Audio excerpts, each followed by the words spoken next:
Are we live? I think we're live. Goody goody. Put my headphones on. Now, I'm very curious about this. I'm actually fizzing with enthusiasm. Doesn't sound like it or look like it, but I really am.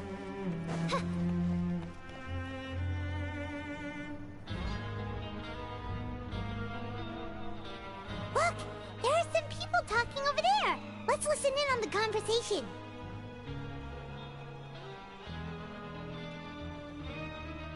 Oh, let's move this.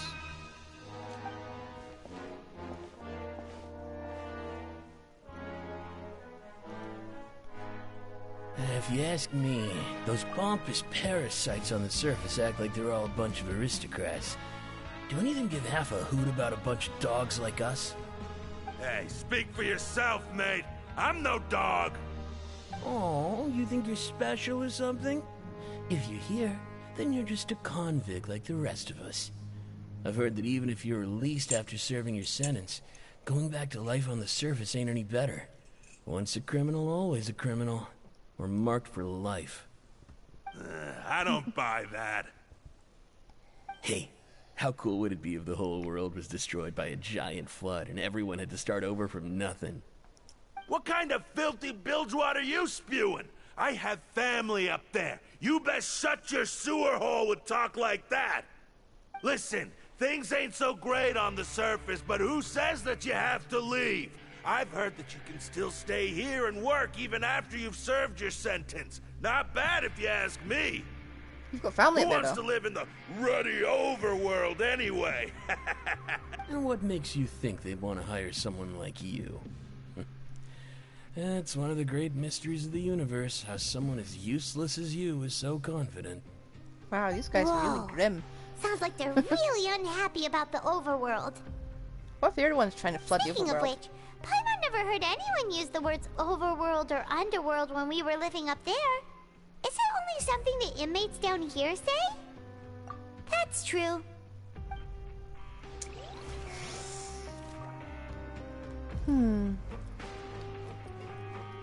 Seems like they're about to start like a stage of rebellion, just take over and then forge a new country. That's what they're trying to go for, at least. What's around here? There's a group of people over there. Let's go listen in. So I said, that's not a faucet. Hey, who are you two? Why'd you come over all of a sudden? Oh, sorry for eavesdropping. Sounds like you were talking about something private. What's the matter? They're just looking to join in on our fun, that's all. Hey, don't pretend like it's okay for them to just interrupt us like that. Yeah, fine. You're lucky we don't mind extroverts that much. Thank you. You hear guys are that, really Quisto? What nice! Your expressions tell me you're looking to hear some juicy info, am I right? But before that, it just so happens that I know you two. Really? Are we that famous? You're kidding. How often does anyone get a personal tour led by His Grace himself? Practically everyone was talking about it. Word has it that you also caused quite the kerfuffle.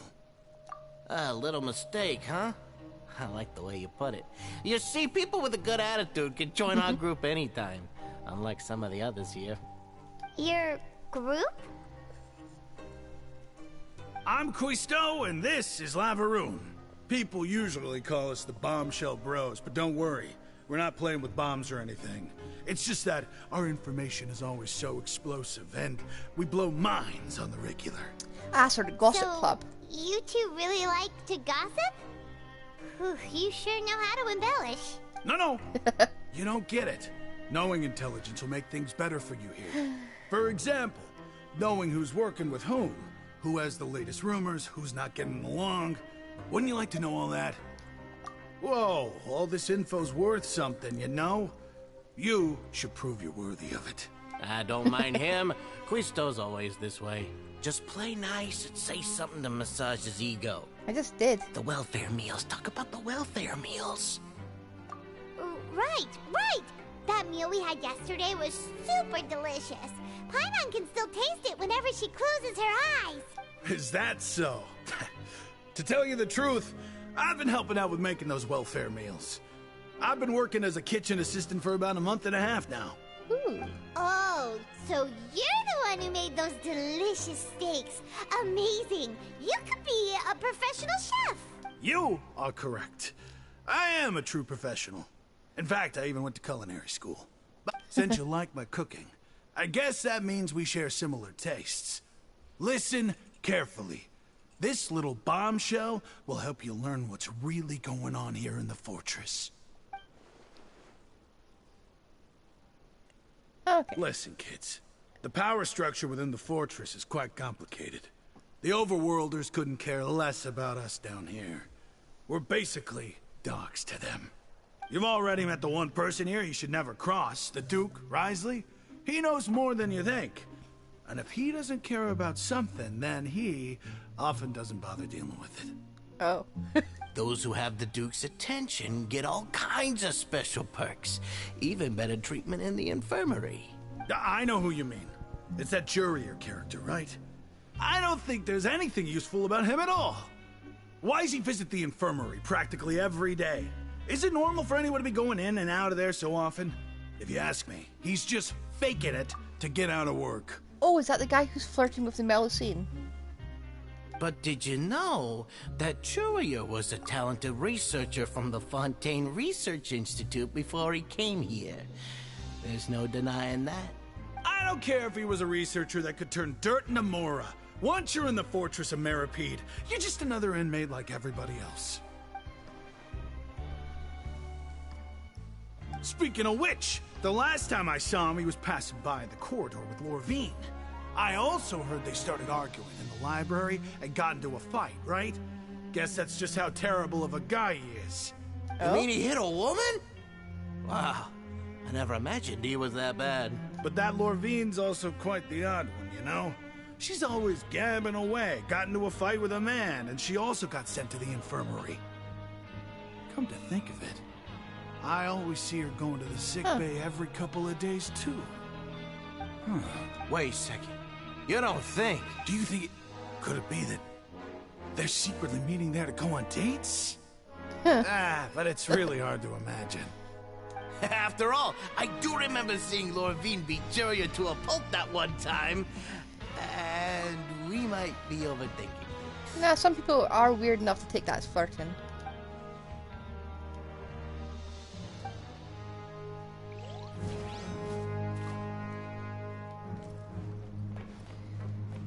Ooh.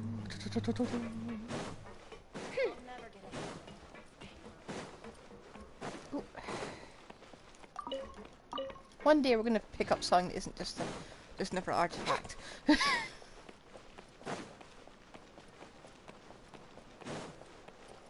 Doop, doop, doop. What's going on here? Hey, you over there? Hello. Yeah, you. Say, do you like playing card games? You know, Oh, Genius Invocation TCG?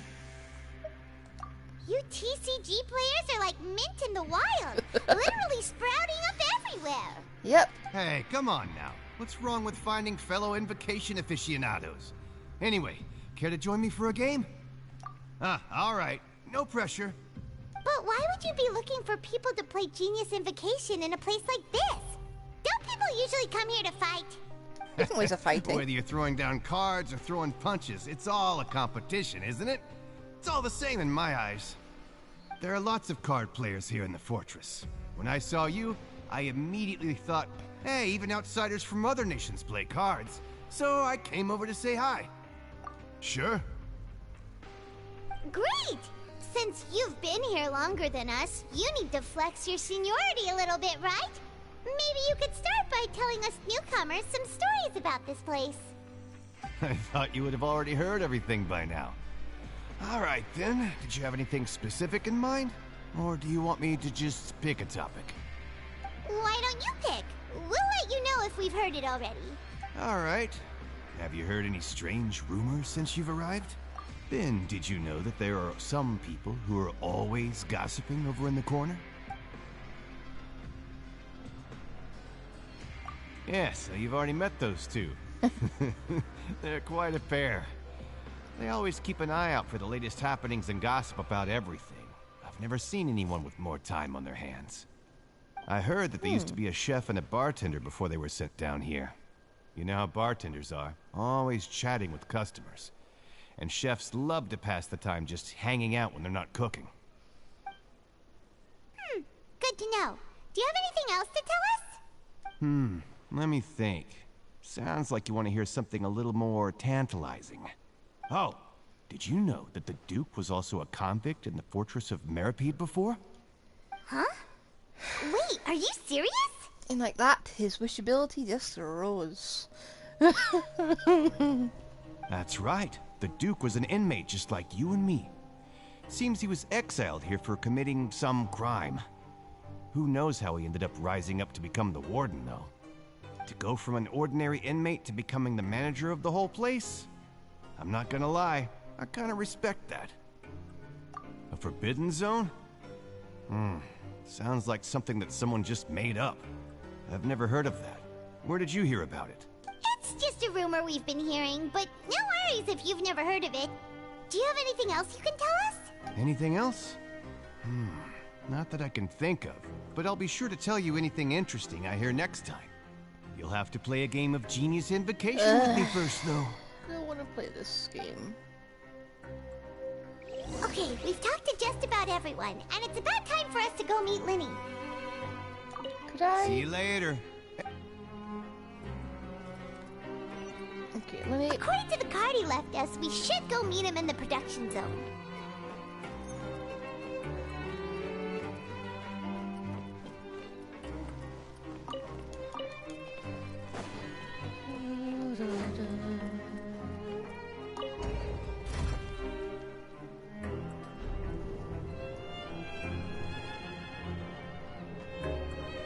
I think I'm going the right way.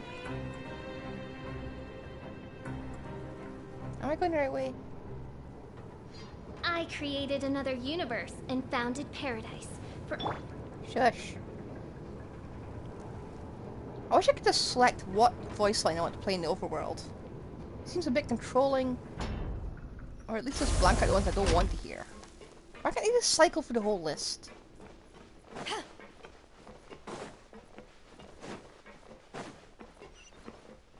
Oh, there's a... I didn't notice that. I could have just teleported. I feel silly now. Got ya. I'm looking for that. Lenny! He's up there. How do I get up there? Shoot.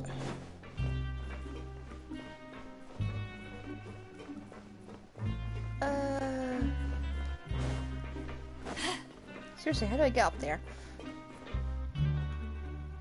Ah. Good grief. Let me think.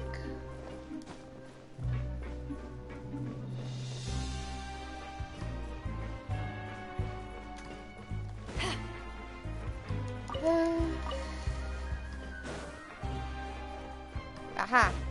Maybe? Maybe. Maybe. Could be this way.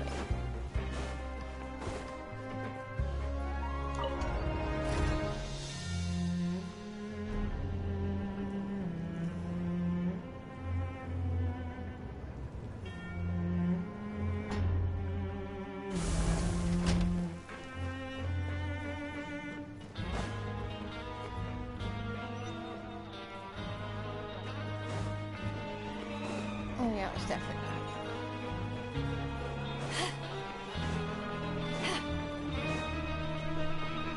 Honey, hello. Looks kind of like a shrine of depths. Huh? Hello. You gonna behave? Or are you gonna do something spectacular? You found something? Hey, this is no time to be modest. Just tell him we found a boatload overload of information! Oh, as expected of the legendary duo, you have my full and undivided attention. Legendary because we meddle in Fatui schemes all the time. I'd have never guessed that myself. The rumors swirling about this place are unreliable after all, and Master Child probably went missing because he found a way out. He is a harbinger after all. I suppose he's much more resourceful than I initially gave him credit for. Unfortunately, this isn't enough for our final report to Father. We need to find out Master Child's exact whereabouts. Father told me that even though Master Child said he was just coming to Fontaine for a vacation, he actually had some personal reasons. His agenda might be linked to his disappearance. His escape route is already flooded, so we'll have to task someone with professional diving skills to chase after him. Well, when you put it that way, it's obvious that only Fremine would be up to the task. Bingo! Is he around? He's working today. Coming here as a group would have attracted too much attention. I'll talk to him about it later. It's the least I can do. We're all in this together, so it's only fair for us to fulfill our end of the bargain. Honestly, I'm far more impressed by you guys managing to collect all this information right under Risley's watchful eyes. Collecting information has always been our strong point. Now, let me think. To find out more information, Fremine will have to retrace Master Child's original route. And if he's to do that, he'll have to set out on the next pipe cleaning day at the earliest. That's 6 days from now. And after that, he'll probably take another 2 or 3 days to return. You can even estimate how long it'll take for him to get back? We've been working together for a long time. We know each other's capabilities like the backs of our hands. Traveler, what say you to meeting here 9 days from now? We'll be able to pick up Fremine while we're at it, too. Oh, and there's just one last thing we'd like your help with. Okay, what is it? Though we can just sit back and wait for Fremine's report on Master Child's whereabouts, we still need to make more progress on the investigation of the Forbidden Zone. Fremine's no master of disguise. Lynette's still working on getting intel from the other areas, and I'll need to spend some time helping Fremine prepare for his diving mission. So, you are the only ones we can count on. What do you want us to do? Will it be hard? Well, I won't call it easy per se, but I think you'll be able to pull it off. Listen carefully. You'll need to find an excuse to get into the infirmary and investigate the room and environs. You've mentioned several sketchy-looking people always meeting at the infirmary earlier, so it probably has something to do with the secret we're hoping to uncover. You've already met the head nurse, so she'll be less suspicious of you.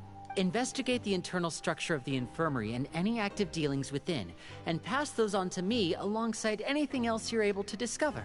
But also, there's no need to take risks. Don't forget, safety always comes first. My apologies. I just started rambling out of habit. It was almost as if I was talking to my younger sister. And she takes it instead of just hitting you? Okay. That's not a bad thing, right? All right, then we'll head out as soon as we finish our prep. Let's go our separate ways for now, then. Don't forget, we meet here again in 9 days. Stay safe. We are the older sister. Only someone completely green as grass who joined the Abyss.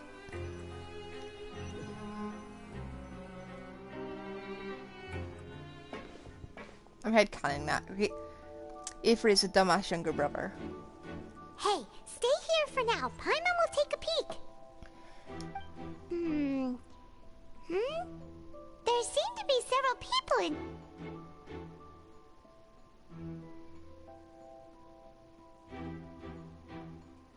Right. It's not impossible. It's a bit hard to understand them from here.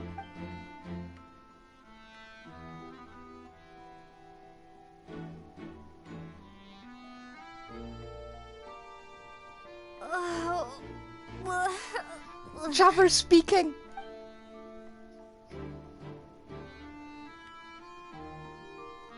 Someone, please help! She's sick! Whoa, are you okay? Oh my! What's wrong, little one? There's no need to panic. Take a deep breath before you begin. The traveler started complaining of a stomachache, and then nausea, and then collapsed onto the ground. Paimon doesn't know what to do. Freezing limbs, twitching fingers, and pale complexion? Could it be poison? Let me take a look. Please, lie down over here. Ouch. Don't worry, I'll get you to the bed safely. Here, hold on to my shoulder and walk slowly. Huh? What has happened? You can do it, Traveler! Don't apologize. You're sick after all. Now, please relax. I'm just going to do a preliminary checkup on you. I don't think we can fool the Melusine.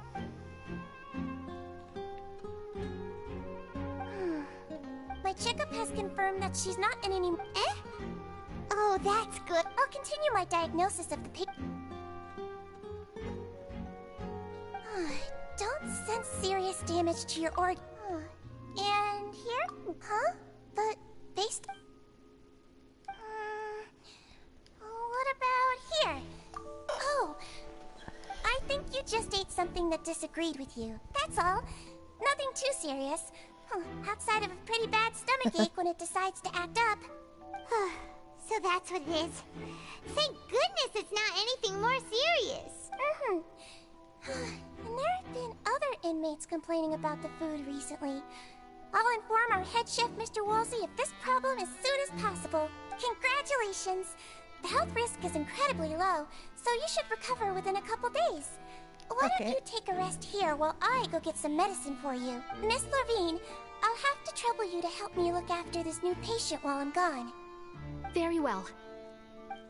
I feel kind of bad about doing this. And she hopped away, just...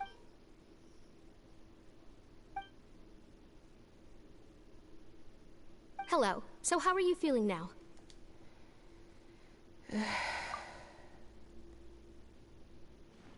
stomach ache's really bad. She was stumbling about the whole way here, so Paimon's really worried. If Miss Kseudonym says it's not a serious problem, then there's no need to worry. She's the best medic we've got down. But it also looks like she's the only medic you've got down here. Well, that's true. What do you mean, that's true? That's really misrepresenting the situation. Of course I can't speak for the whole fortress, but it's not like everyone imprisoned here is useless, you know? Though they may have committed crimes and gotten locked up here as a result, they still know a thing or two about medicine, and they help Miss Kseudonym take care of the sick and injured.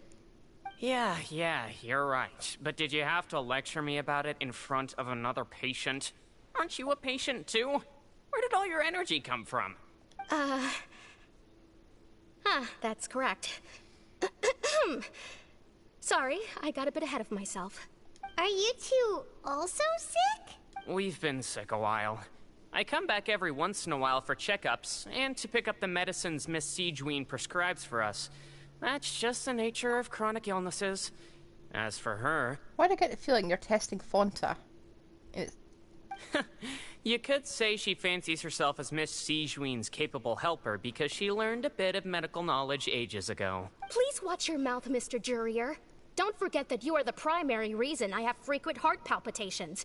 Hey, don't start arguing now. Please, keep it civil at least.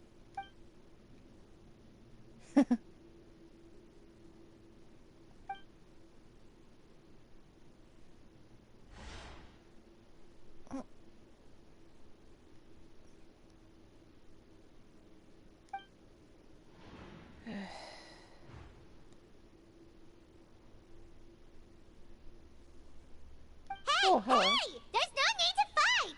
Everyone will be released someday, so there's no need to argue over silly things like this! We found a secret passage. But... Release. It's way too early for us to even think about that. And who the heck knows if we'd even be able to continue our previous lives? Move somewhere else then.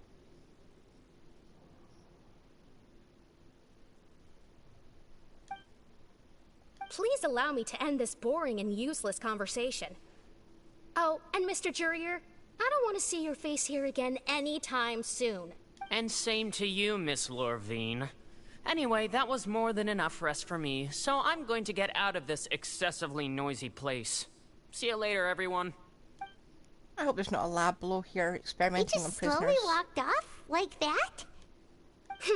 That's just what he's like. I'm sorry you had to see all of that. I'm Lorvine, and that's... Well, his name is Jurier, but I hope you'll never have cause to remember his name. You really can't stand him, huh? I mean, can you blame me? Look, who would like someone who's as arrogant and obsessed with weird research topics as he is? What sort of topics? But there's no need to keep dwelling on him. I'll accompany you two for a while. Miss Seashween should be back soon, and I'm sure you'll feel better as soon as you've had some of her medicine. No, it's nothing. I'm back! Did you rest like you promised? Thank you for getting our medicine, Miss Seashween. Did you all cooperate with your bed rest? I trust that nobody got up to walk around. Good. Here, this should be 2 days' worth of medicine for you. Take 1 pill now, and then continue your bed rest. Okay. Should I be taking that with no stomachache? Miss Lorvine, I left in a bit of a hurry just now. Do you still remember if we discussed the color of the pill that you should be taking today? She mixed medicine. I remember. You said it should be yellow. No, sorry, I can't. No, not in the middle of this. Yellow, huh? I understand. These are yours. Please, make sure to go to bed early after taking them tonight. You'll benefit from a good night's sleep. All right, then I'll also be on my way now. I hope you feel better soon, too. Yep, thank you. See ya! I'm going to fill out your medical record now. You're widely known as the Traveler, right? I just want to double-check a few details, if that's all right with you. Yeah, You sure. two made quite the commotion just now, so why don't we let the Traveler rest? Paimon can answer the questions instead. Please don't put anything weird in my medical records. So her primary symptoms are abdominal pain, with secondary symptoms of nausea. Is there anything else? That's it. All right then. Is there anything we should know besides to take the meds? No, her base constitution is quite good, so I'm sure she'll recover quite quickly after taking the medicine. Please, make sure to stick to bland or less stimulating foods. And don't stay up too late at night. Got it. Paimon will hold the Traveler to that for sure.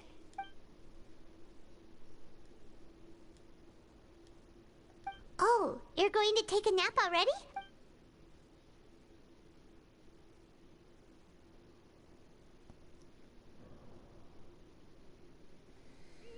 We've been to lots of places together. She may look a bit under the weather now, but she's actually super strong. Paimon. Shush. So you're the best of companions. But don't worry, she'll recover soon. Aww. You're The warm awake. fuzzies. How do you feel? You slept for a really long time, but we never left. Well, now you can go back without a worry in the world. Remember to take your meds regularly, and remember bland foods. Thank you, Miss Seashween. I kind of do want to pull for her. So I suppose I can't just check out the area right in front of her face, huh? But there is something I can do. So it's not movable right now.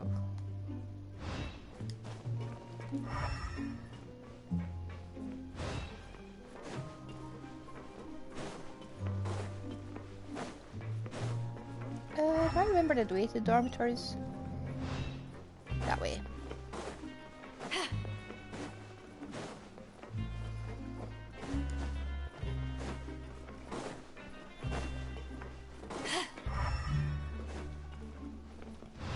I suppose it would be a bit of a giveaway. If You it just really are something. everything just To showed be up. able to fall asleep like that and even sleep talk the entire time, you scared Paimon half to death. Sleep talk. No, but you kept mumbling things along the lines of, Pyron, don't take my grilled fish, and put down the Adeptus Temptation now. Oh, that Paimon explains talked it. with Seashween the entire time you were asleep. She seems like she's just a sincere nurse, and Paimon didn't notice anything unusual in the room. Are you sure we're not going off track with the infirmary?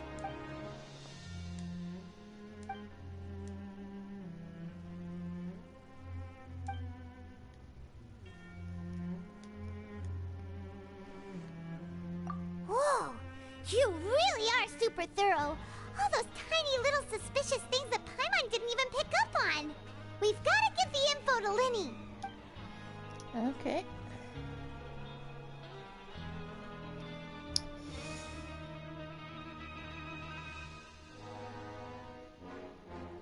You can't just find him and talk to him?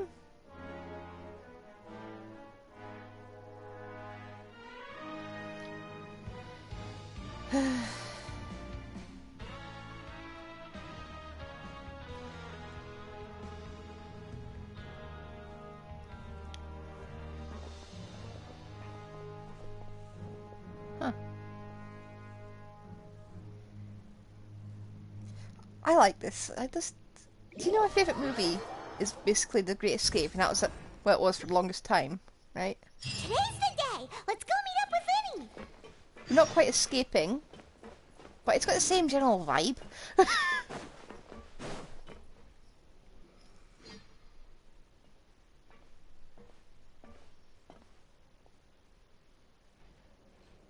Ooh, that gives me an idea. Oh! Hmm?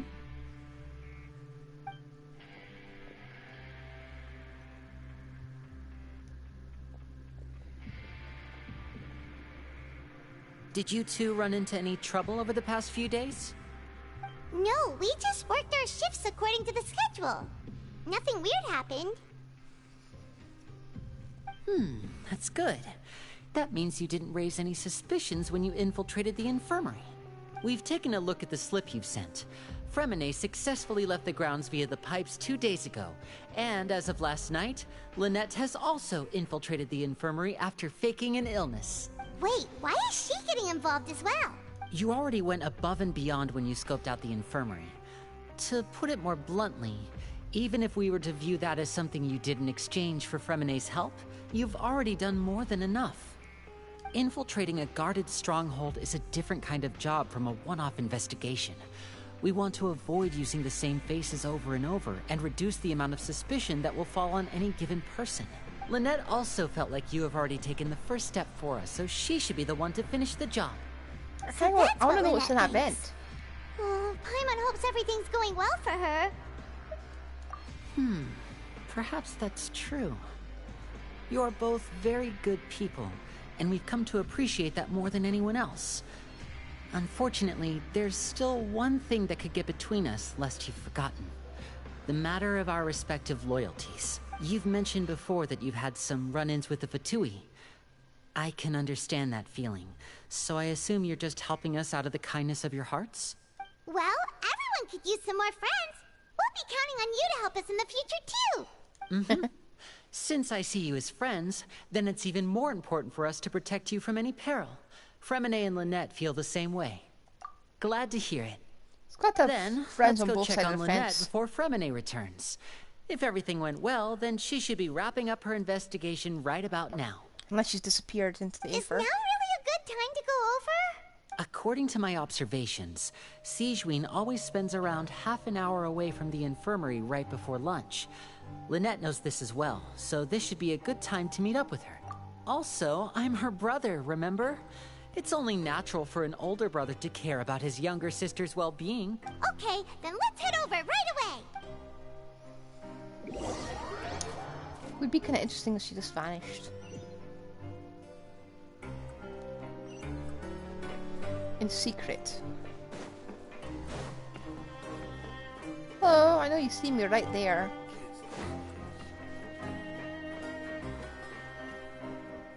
Oh.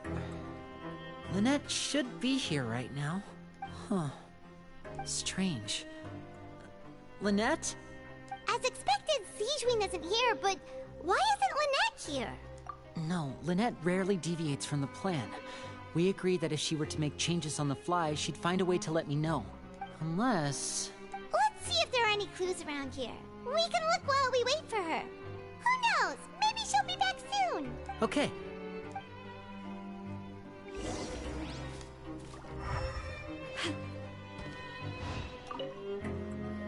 Okay. There are some books here and a few files.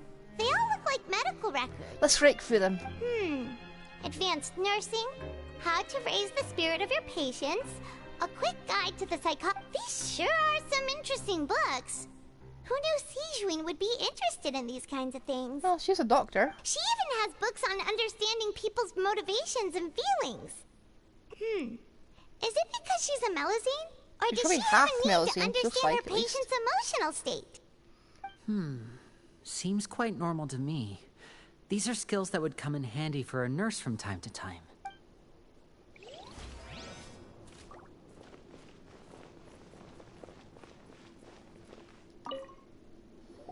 What's this? None of the beds have any signs of having been slept in.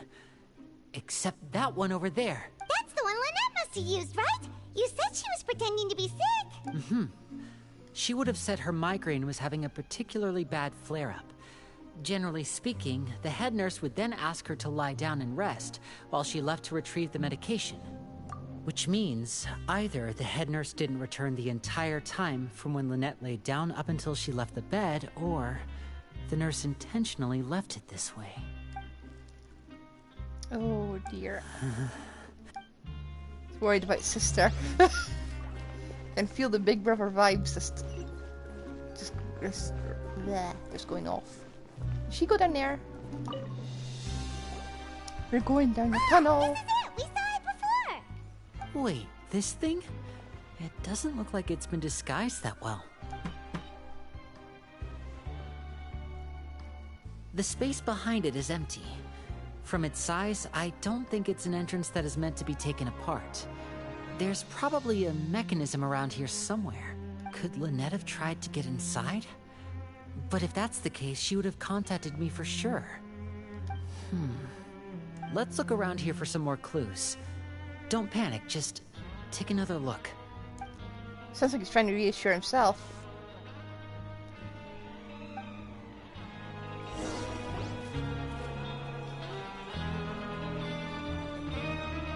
Hey, you guys, there's a slip of paper over here! A slip of paper? It's right over here, and there's a bunch written on it too. It reads, out of respect for your usual practices, I'll use a piece of paper or card as the medium to pass on my message. You may consider this as me giving you my best regards. This Ray of is... Slay. Is that all? The back. This... Show me! Now! That look on your face. Paimon's reading it now. Would you care to guess where Miss Lynette of the Fatui could be right now? No. Could she have... Is she already... Writhsley. Did he deliberately leave the infirmary unguarded to use it as bait? Wait, you mean he was aware of our goals from the very beginning? But why? We didn't run into any trouble last time, and he also never reached out to us since. Yes, that is a crucial question. Writhsley, he doesn't do anything without a clear goal or reason. So this means he had no concerns about your activities from the very beginning. You're not from the same camp as us. You were sent down here by Nervulet, so you have no conflict of interest with Writhsley. We're a completely different story, though. I'd like to know that, too. Why did he only go after her? Don't panic, just think everything over. I have to stay calm. This is not like what happened last time. The situation's different now. Wait, you're right. Wait, but that means the fact that Fremine was able to leave the grounds. Could Writhsley have let him go as well? But what does he gain by letting Fremine leave like that?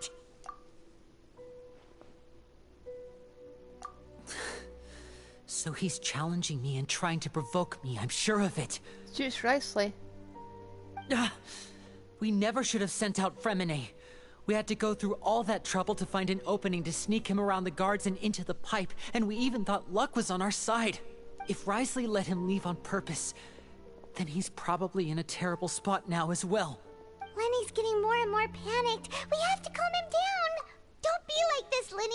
Fremine wouldn't have left if we hadn't told you about Child. That was our fault. No. I'm the leader of this operation, and I'm the one responsible for this team. I was the one who failed to protect them. I'll go talk to Writhsley.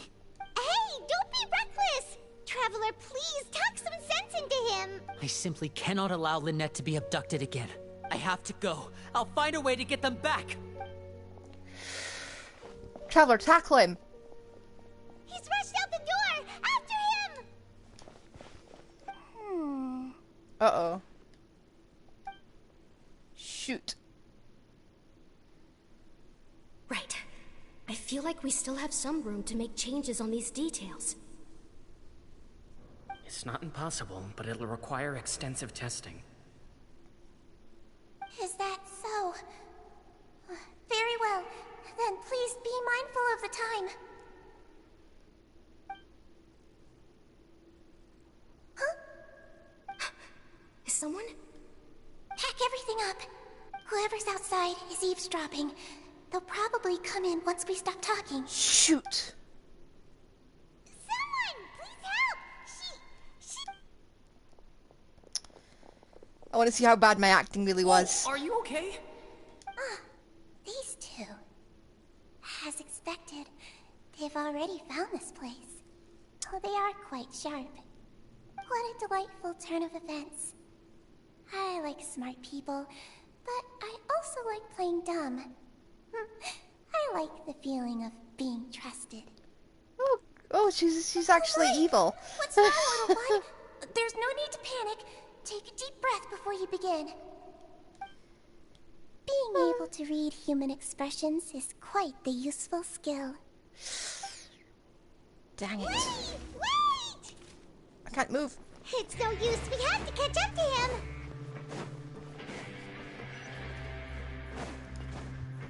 He's already out of sight. How is he so fast? Let's go head him off at Risley's office.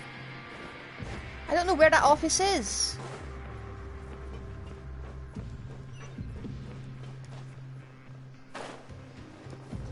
Is that this?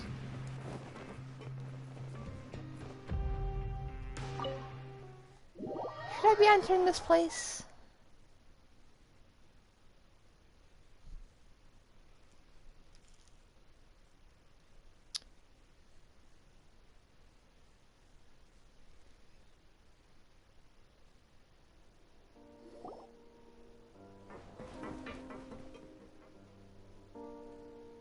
Come out and face me, Risley!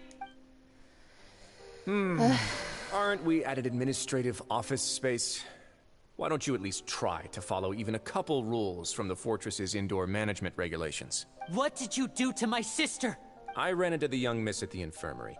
I'd heard that she was suffering from quite the migraine, so I decided to invite her over for a cup of tea. I do have some teas in my collection that can work wonders against such an illness. Stop joking around! Where did you take my siblings? I have also heard that your performances are quite the spectacle. Miss Lynette would sometimes enter a box filled with water, only to emerge the next second from another place altogether. Maybe she'll appear behind you right now if you were to turn your head. Is he trying to trick me into turning my head? No. You knew we were investigating the infirmary from the start, so you deliberately aroused the Traveler's suspicions and baited us into continuing our investigation, just so that you'd be able to kidnap Lynette. As for Fremine, no, you probably didn't even interfere with Child's escape. You let him go, so you could purge the Fatui members that we had planted into your ranks. Giving away too much information, There Lenny. was no need to do so. The Fortress of Meripede is a pretty pleasant place. Most people enjoy their lives here. The only ones who act differently are those with personal agendas. It was quite easy to identify your colleagues. You removed our original members and spread the news of Child's escape so Father would assign our team to come down and investigate. Fremine has also fallen into your hands, right? If you're oh so omnipotent and so in control, why would you need hostages? One correction. Lynette is in my hands right now, but Fremine is not. He's not. What do you really want? Lenny! Oh, wonderful. Everyone is here, so I'll only need to say this once. Thank you so much for cooperating with me. Eager and to the point, I see. Alas, only Miss Lynette is currently having a cup of the fortress's finest tea. Although, as per your original plan, Mr. Fremine should also have returned to the fortress by now. But he has neither shown up within my gates, nor has he been taken into any kind of custody. So where do you think he may be right now? Wait. Forbidden area. You can't mean you locked him outside in the sea? I closed the fortress's gate to the outside world. That's all. Fremenne's a star diver, so he should be fine, right? No, we're still here, so he definitely tried to find a way to come back for us. So we can't assume he might have made a break for the surface. But why would I do this, you may be asking? To have an audience with you, of course. My intel tells me that Mr. Linney is a great magician, so it's only natural for me to want to have some cards of my own when it comes to negotiating. Besides, I do recall you mentioning to Miss Lynette that you've always wanted to have a face-to-face meeting with the Lord of the Fortress of Meripede, regardless of whether it was in a personal or a professional capacity. Well, you got your wish. So, you've been keeping tabs on us before we even set foot in the fortress. Some of my folks just happened to hear a thing or two, that's all. In any case, I will be straight with you. I was willing to play dumb and turn a blind eye, so we had a pleasant few days playing games together here. But once you started focusing on the Forbidden Zone, all of that changed. Mr. Linney, the cards are stacked against you right now. Miss Lynette is in my hands, and Mr. Fremene is still slowly being pickled out there in the brine. You know just as well as I that he cannot last out there forever. You need do but one thing to guarantee their safety. I would like you to contact your superior, and ideally invite her over for a cup of tea with me. Oh, you want to see Father? But why should she bother giving you an audience? Well, if she cares for the well-being of her dearest children, she should have plenty of motivation to join me for a parents' evening. I've heard that the bonds between the members of the House of the Hearth are like the bonds of family. I don't see why she would refuse. Why did you think Father sent us to handle the Fortress of Meripede? This place is basically a no-man's land. It wouldn't be fitting for anyone as important as a harbinger like Father to come here in person. Oh, I see. So it's because she doesn't care for my place here. That's such a shame. After all, I've amassed quite the tea collection. I was looking forward to sharing it with her. Both Monsieur Neuvillette and Lady Farina have already received many samples as gifts. Was this the extent of your master plan to get to Father? No matter how much pressure you may put on me, I won't allow you to use us to blackmail her. You people really are difficult to get along with. All I'm asking for is a face-to-face conversation. Does she truly have no interest in the fortress's secret? Mr. Linney, you have one last chance to invite your father here. If you refuse... Linney! Instead of asking why I'm doing this, why don't you try to see things from my perspective for a second? From the very beginning, the Fatui has been actively infiltrating my fortress. I gave you a warning by cutting off the first few operatives I found, but that only caused you to double down. Had you given up on the fortress then and there, I'd have no reason to want to talk. Mr. Fremene left the fortress on his own, and Miss Lynette tried to pry out my secrets right in front of me. No matter how you look at it, the responsibility for this falls on you. I shouldn't ask Father to do anything because of us.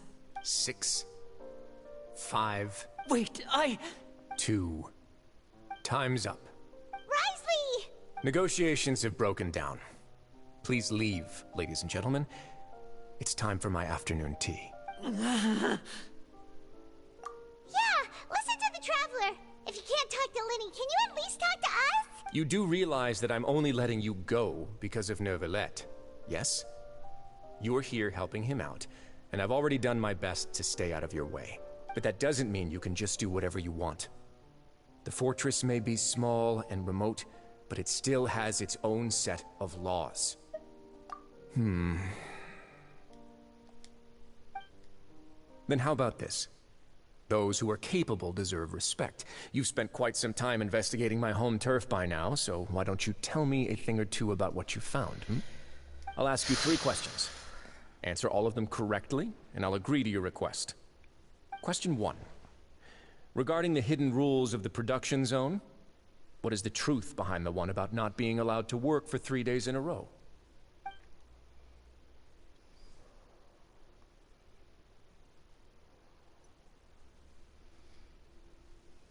Shit!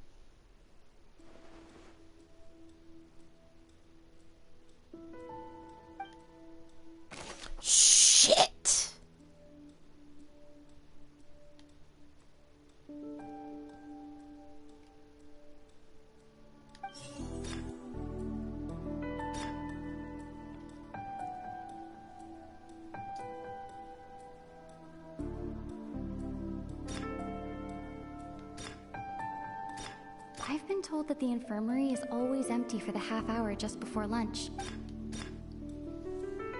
Hang on, I'm going to cheat. Because I do not care for this.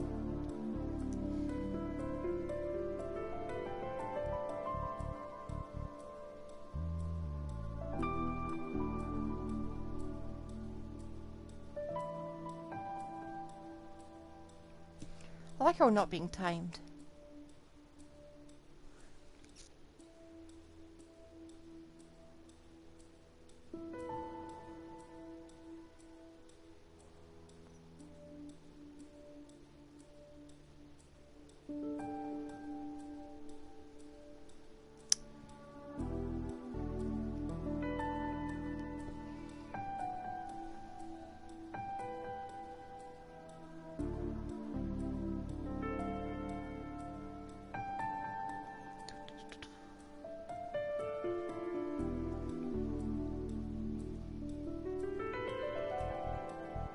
Aha!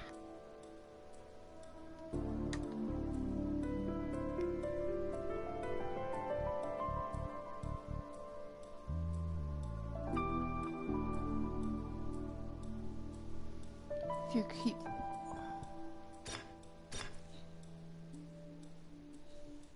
We often see Miss Sijouin observing the prisoners at work near the production zone. It seems like she can perceive the general state of a person's health just by looking at them.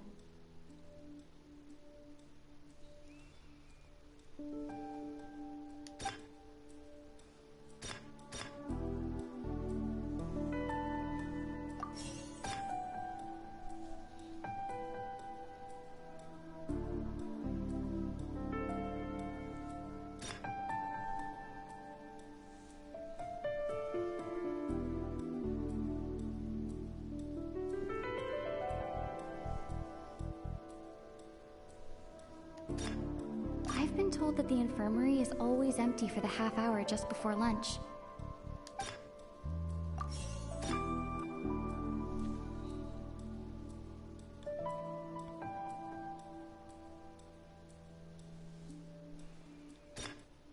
The Fonta promoter has been struggling because he doesn't recognize the... Fonta's internal reports suggest that they're starting a new trial of an unnamed and unpackaged product. The research note said that the Melusine race perceives the world very differently from humans. Because of that... So that's what's going on. Paimon understands it now. Who would have guessed? The hidden rule of the production zone. People are not supposed to work 3 days in a row. She's got the glasses on again. Strange meat in their welfare meal. At first we thought this strange meat must have something to do with the people who disappeared. But in reality, they were all prepared by Sijouin, the head nurse. She often visits the production zone to observe the workers' health and makes a note of anyone who has worn themselves out after 3 full days of work. Out of her sense of duty as the head nurse, as well as her genuine concern for the workers' health, Sijouin visits the cafeteria right before lunch and cooks an extra dish for those who can use the stamina boost. Sijouin has only the best intentions with her surprise gift and doesn't want anyone to find out about what she does. However, unfortunately, Melusines as a race perceive the world differently from humans, and their sense of aesthetics is even more alien to us. The recipients of her lovingly prepared special meals cannot taste the care within and usually just freak out. Are we on the right track? Not bad. You've uncovered Sijouin's secret and even guessed her intentions correctly as well. It's nice to know that her efforts have not gone unacknowledged. All right, now for my next question. There are also some hidden rules in the Pancration Ring, including the one that you're not allowed to support both sides of a fight. Why is that?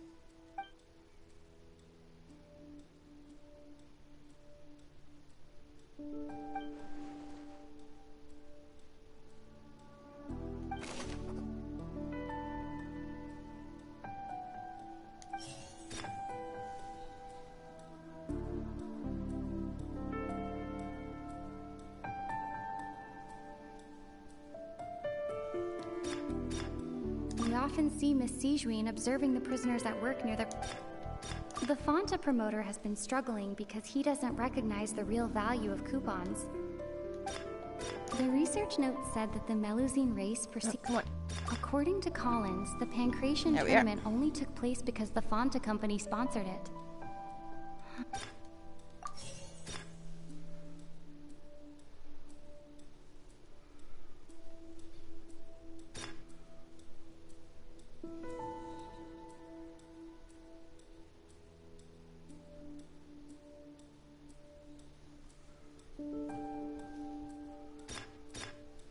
The research note said that the Melusine race perceives the world. The Fanta promoter has been struggling because he doesn't recognize the real value of coupons. We often see Miss Sijouin observe. Fanta's internal reports suggest that they're starting a new trial of an unnamed and unpackaged product.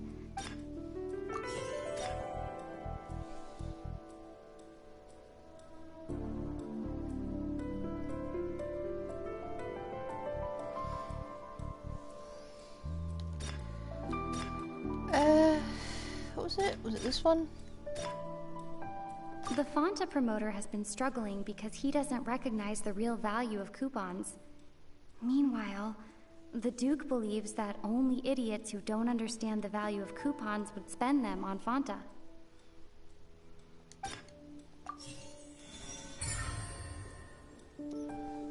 Okay. Ah! Paimon gets this rule too now, so there really was nothing to be afraid of.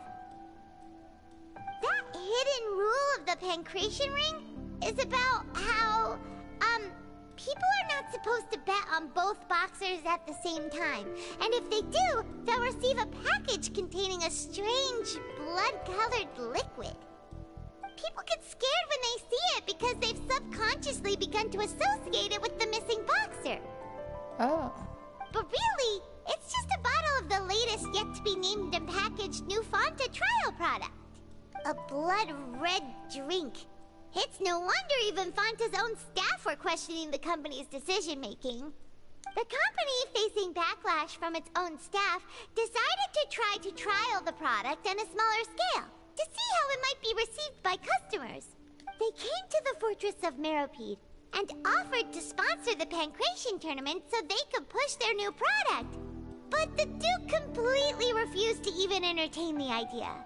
The Duke, knowing how valuable coupons are in the fortress, knew that only total idiots who didn't understand their true value would bother buying a Fanta product here. And so, only those who proved their stupidity by being dumb enough to bet on two opposing sides of the same match were selected to receive the drinks. I acknowledge the effort you've put into bringing the truth of this mystery to light. Although, based on your description, that Fanta promoter is a bit too careless with his words. I may just reconsider my collaboration with the company. Yeah. All right, and here's the final question. What's the secret behind our head nurse and all of her patients in the infirmary? I haven't the foggiest. Stop your cruel and pointless games, Risley! You know that we haven't finished our investigation, so there's no way we can answer the last question. The thought of sparing Lynette and Fremine never even crossed your mind! You'll pay for this!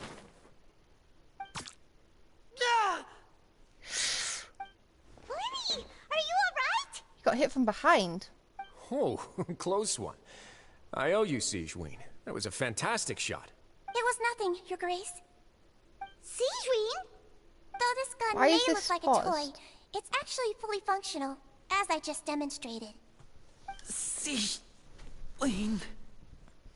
You... Not at all. I am merely a resident of the fortress, and thus protecting it is my duty. When Monsieur Nervulette asked me to come here, he told me that my job would be to take care of the well-being of everyone here. I am merely discharging my duties. But if you mean what you just said, then isn't Linny someone you should be looking after as well? Isn't he a resident here just like the rest of us? But I really am just doing what Monsieur Nervulette told me to do. Everything I did, I've done to protect them. Had I not, they would be in far more dire straits right now. His Grace knows it too, right? Your Grace? Mind proving my innocence to them? My dear Kseudonym, whatever shall I do with you? Would it have killed you to just wait another minute or two? Well, it's nearly time after all. The way you do things can be truly frustrating sometimes, Your Grace. I figured I should try to talk some sense into you. What are you talking about?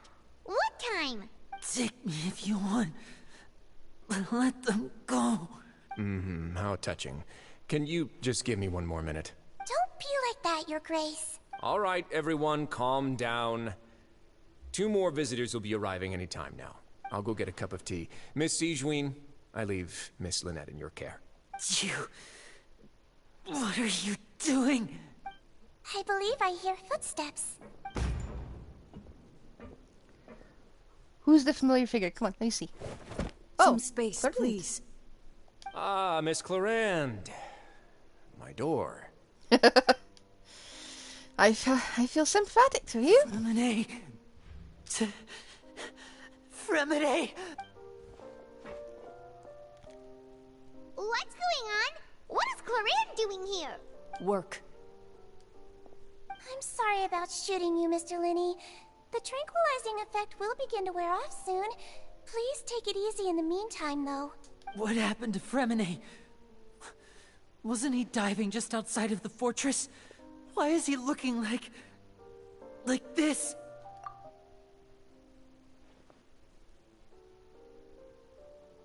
A flushed face, an accelerated pulse.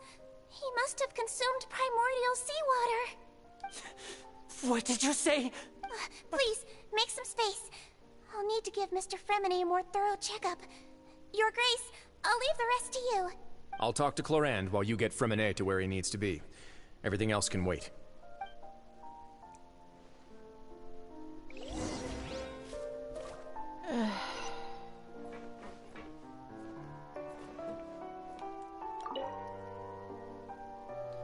Primordial seawater.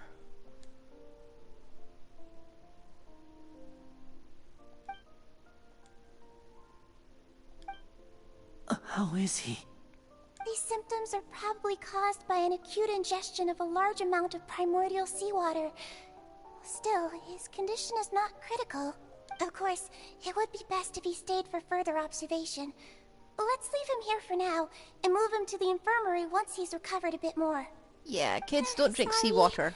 I am aware that the infirmary may not be your favorite place in the world at the moment.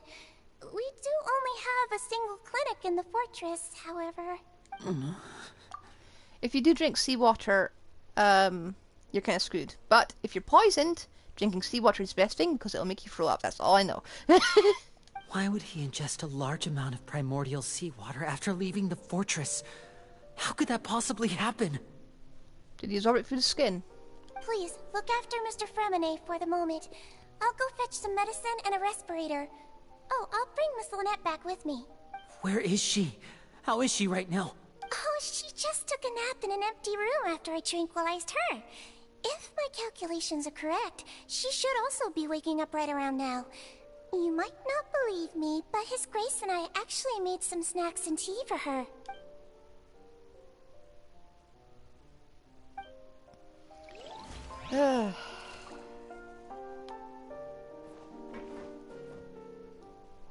What's that look on your face? I thought I made good time on the way back.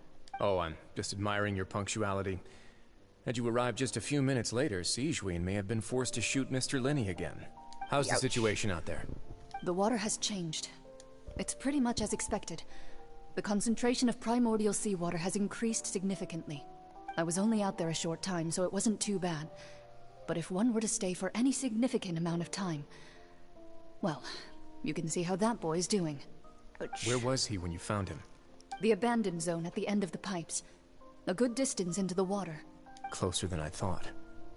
He must have recognized it early on and tried desperately to swim back. Locking the door was necessary. I don't think we could have saved two. Well, I did try to convince him that I had my reasons. Never seems to work, though. It would probably work on Neuvillette. He has a knack for picking out who had good intentions, even when the outcomes were all terrible. It's a bad sign if you're having to plead your case to Neuvillette. Want some tea? Not particularly. If you want to drink some that badly, just say so. Fine, I'd like to get some tea. Want me to get you a cup too, since I've already made it? This guy's obsessed with tea. Might as well then, I suppose. Actually, do you have a towel? I would like to dry my hair. And again, I've got no room to speak. I've got a cup of tea right in front of me. Linny, are you okay? Too bad it's rubbish. I'll be fine. They're all here now. Don't worry about me. Are you sure? You don't look alright. My hands and feet are still a bit weak, but that's probably just the residual effects of the tranquilizer shot. I'm back, everyone. Lenny! Oh, Traveler, Paimon, you're here too. Okay, so what's going on? Is he... He'll be fine. But for now, please help me lift him up.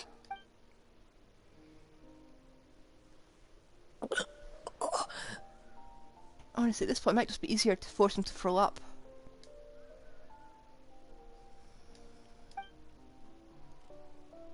And he's out. His breathing's beginning to slow down. Give me a hand and help me get him to the infirmary. Yeah, I'll take him from this side. Lynette, together? On it. Traveler, you seem pretty worried about him. Want to come with us? The Duke and Clarande are gone. They probably went to get some tea. The Duke will explain the truth in just a bit. Miss Clarande will need a break, since she only just returned from rescuing Fremine out of the sea.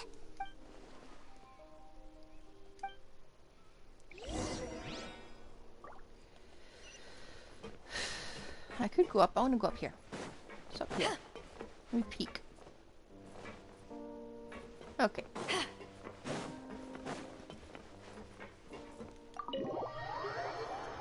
Okay. I was kind of hoping they were, like, performing illegal experiments on the prison populace, but... no fun. No fun to be had. They're all just fun killers.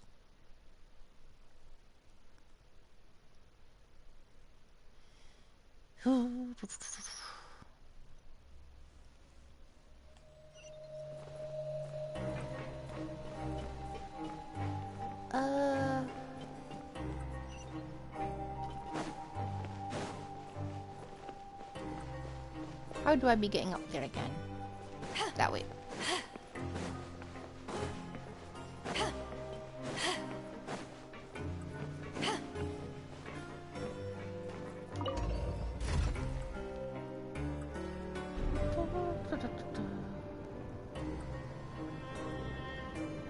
So where is Tartaglia? Where has he got to?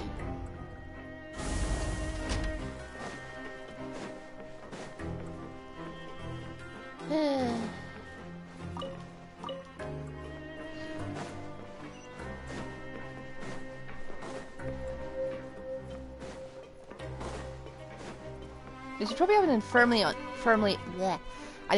on each level. This seems a bit smarter, you know?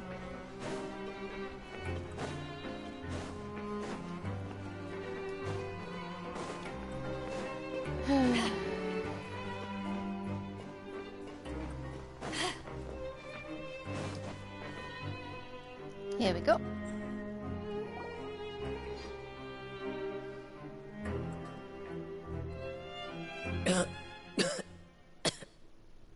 Fremine! He's awake! Fremine, how do you feel? You alive? Lynette. I'd be annoyed if he was the We're first all dead here. character we get. Where am I? He's really that out of The it. infirmary, at the Fortress of Meripede, Mr. Fremine. And you are no longer in any danger. How do you feel? Don't push yourself if you're not feeling up to it. Traveler. Paimon. It's been so long. The sea. There's something wrong with the seawater. Shh, it's okay. We can talk about it after you've recovered. No, listen to me. This is really serious. There's primordial seawater mixed into the regular seawater. I don't know why it's there, but no one should touch it. Pipes. Right, the pipes. It's all coming back to me now.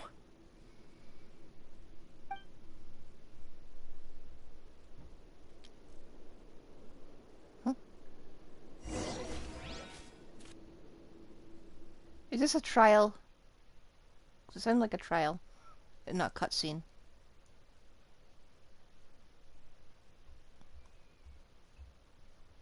I don't want to do another escape scene. Please don't make me do another escape scene.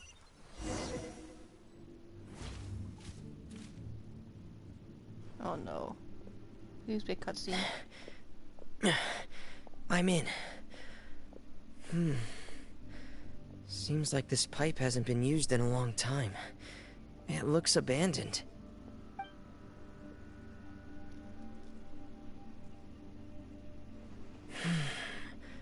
Where could Master Child be? You wouldn't think going down would get you out of the prison when upwards is the way out. Oh, shoot! It's a fucking trial! I don't wanna...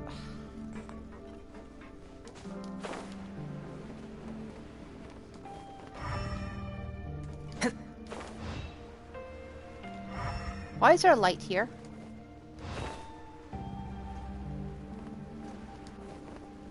Well, you're going down, but you're never getting out. You can't climb up there.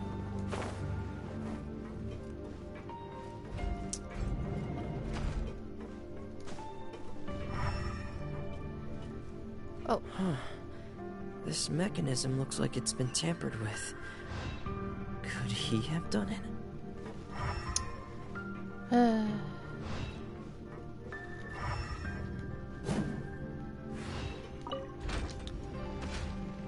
I wonder what this is going to mean for the accounts that are like only swords and only catalysts and stuff like that. How are they going to get past this? Huh?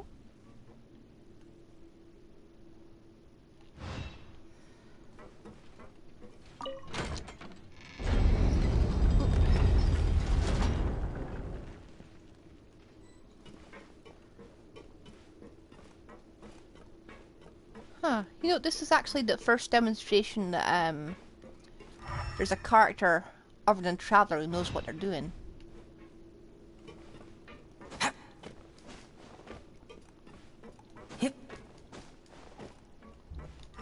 Oh. What happens if I take this up here?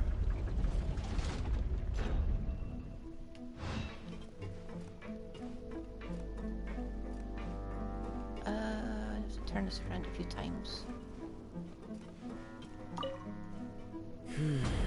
It's getting stuck on something. Seems like I'll have to avoid those obstacles while I turn it.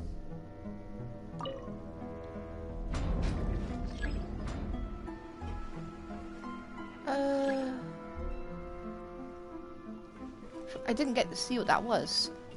Did you say try adjusting the rotary plate?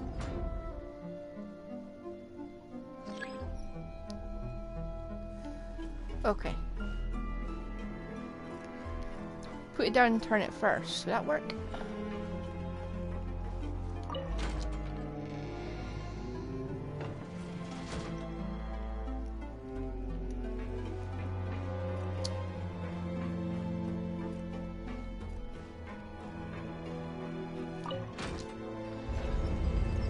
Okay, it can turn just fine there. Now raise it.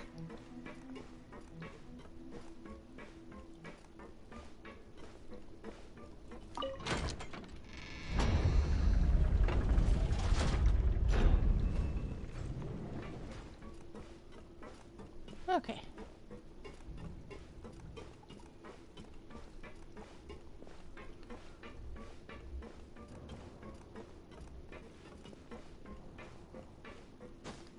Is this the point where I jump into seawater? I'm going down this way. Child, where are you?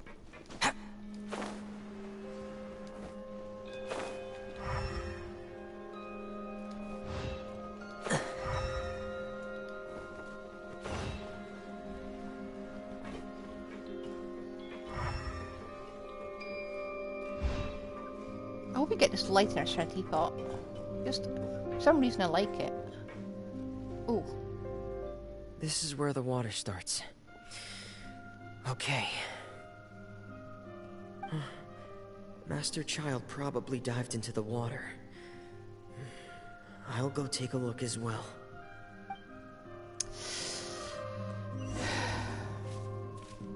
I don't want to dive in, it's all... Well, this has already happened, so...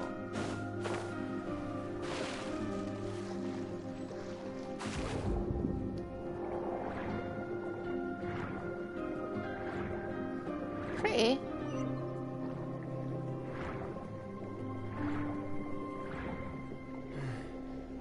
The vegetation here is a bit more sparse. These traces aren't natural. A person must have left them, and recently. I should be going in the right direction. There are traces here too. I need to keep going. You telling me Child was like just tearing? The traces are gone. But I don't see where he could have gone from here. Wait. What the?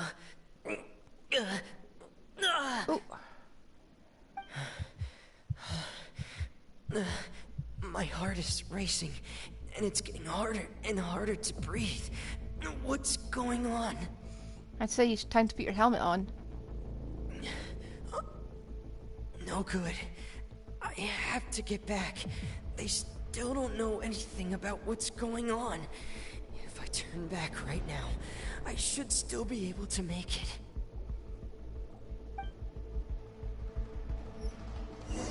Let me out.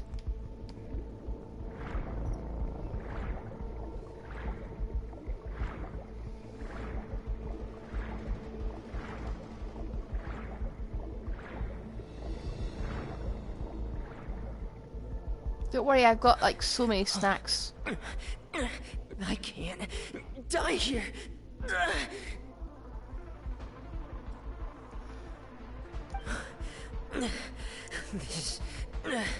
This is bad.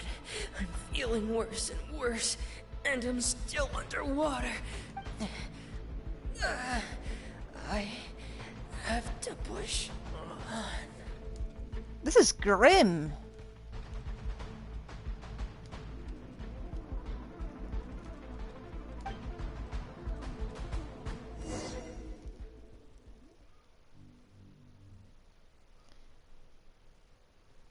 Slow drowning scene. Oof.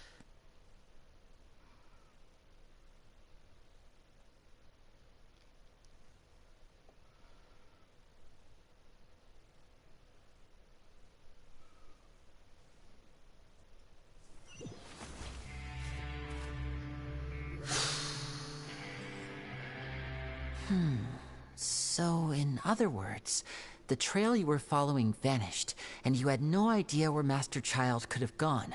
But there was also no obvious place for him to have disappeared to. Do we have the first dead character on our account? Is Child dead? That's right. I tried my best to swim back, but I had already put some distance between myself and the fortress, and I just couldn't find the strength to keep going. I probably passed out some time after that, and you know the rest. Miss Clarande brought you back, but we also don't know why she just suddenly appeared at the fortress, or why she went out to save you. Miss Clarande, you say? I must go thank her in person. You're still too weak for Monet. You can go after you've had some more rest. Miss Lynette is right. I believe Miss Clarande will stay here as a guest for another few days, so there's no need to hurry. A guest? Then I can assume Risley was the one who invited her to come down here? You should ask His Grace about that. He'll be able to explain better than me. Yeah, it's about time he actually told us what's going on. Wanna come with us, Lenny? No, please go on without me. I don't want to leave just yet. He's gonna send a message. The logical part of my brain is aware that we're safe right now, but I still can't bring myself to leave. Both of you are just in danger. Understood. Then let's just sit together for a while. In that case, I'll leave the infirmary to you. The Traveler and I are going to head out for now. As long as you stay in here, I don't think you'll be disturbed. Thank you. So, just so we know, the Melson is still a bit sus because our little partners working together there. No time to lose. I mean, I was suspicious of that adorable little freak in nature from the start, but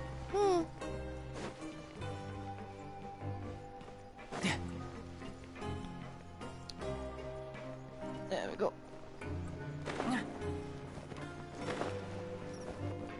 Mister, I will be having words with you.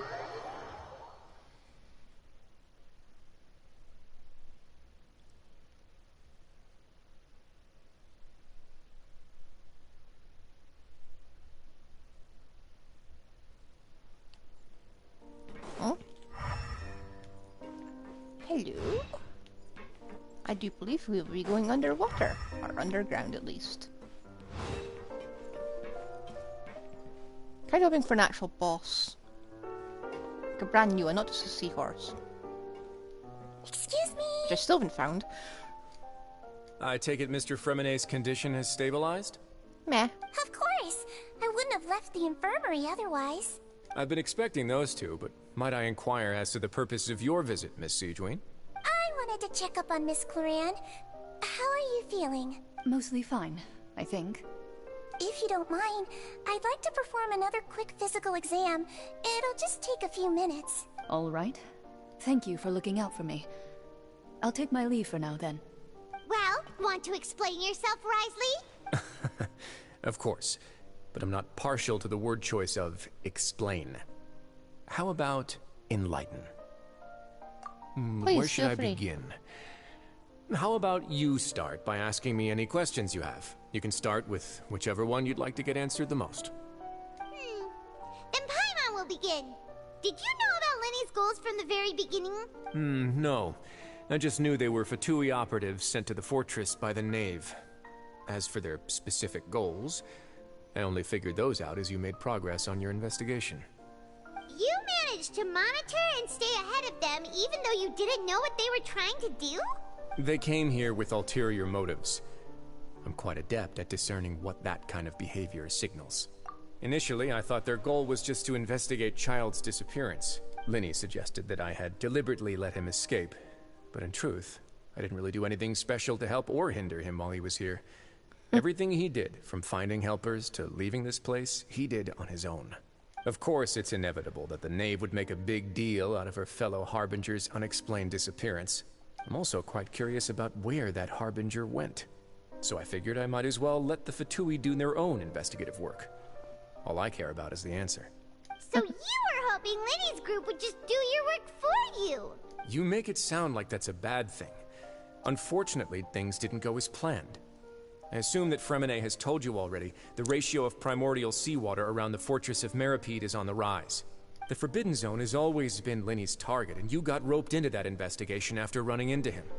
I began to intervene out of concern for your safety, and also to prevent the fortress from becoming entangled in more irksome matters. Are the rumors true? That you're also a former criminal? Now, why would you put it like that? Isn't staying here all day and serving as the manager of the fortress a kind of sentence unto itself? Another form of prison? I just happen to have some support from the rest of the inmates. That's all. Oh, right. Paimon wanted to ask, who invited Cloran down here? Me, of course. I paid her good mora to come down to the fortress for some field work. As a champion duelist, Miss Cloran could be considered to be an independent party. I needed to find an exceptionally capable person to help me get through the impending crisis.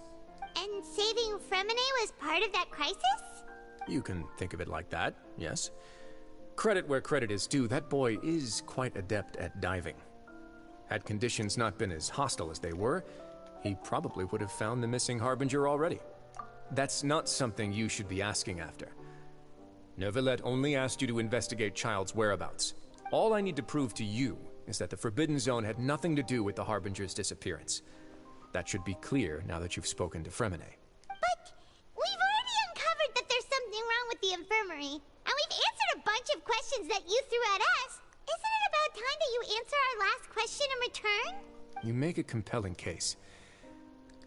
Do you really want to know the answer that badly? Yep. Yeah, Paimon really wants to know. Even if the truth may not be pleasant? Yep. Follow me. Our rover joined the Abyss Order, so yeah.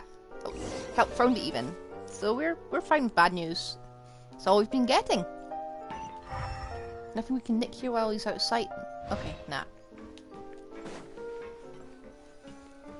Let's just ignore the fact Tartaglia is right here.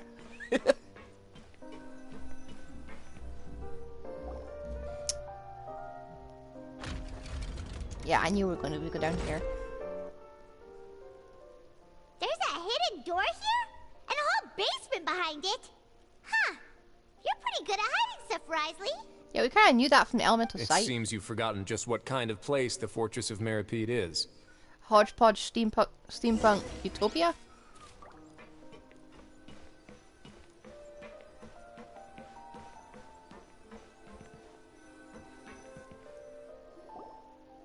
Stand on the central plate. Wait, is there a secret mechanism or... Obviously. Whoa!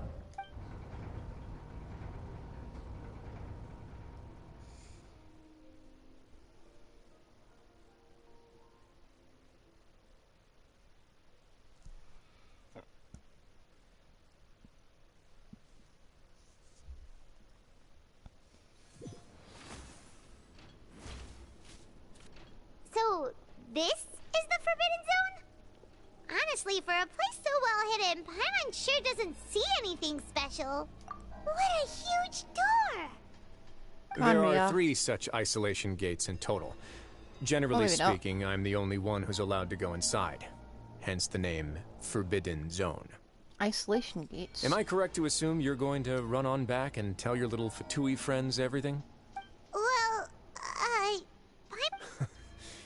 Well, I'd advise you wait until you've seen the whole truth of this place for yourself before deciding whether or not to tell them. Okay.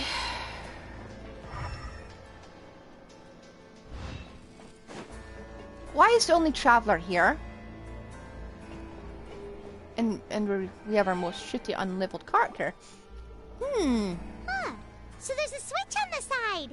We shouldn't be standing Stand back. dead in front of it.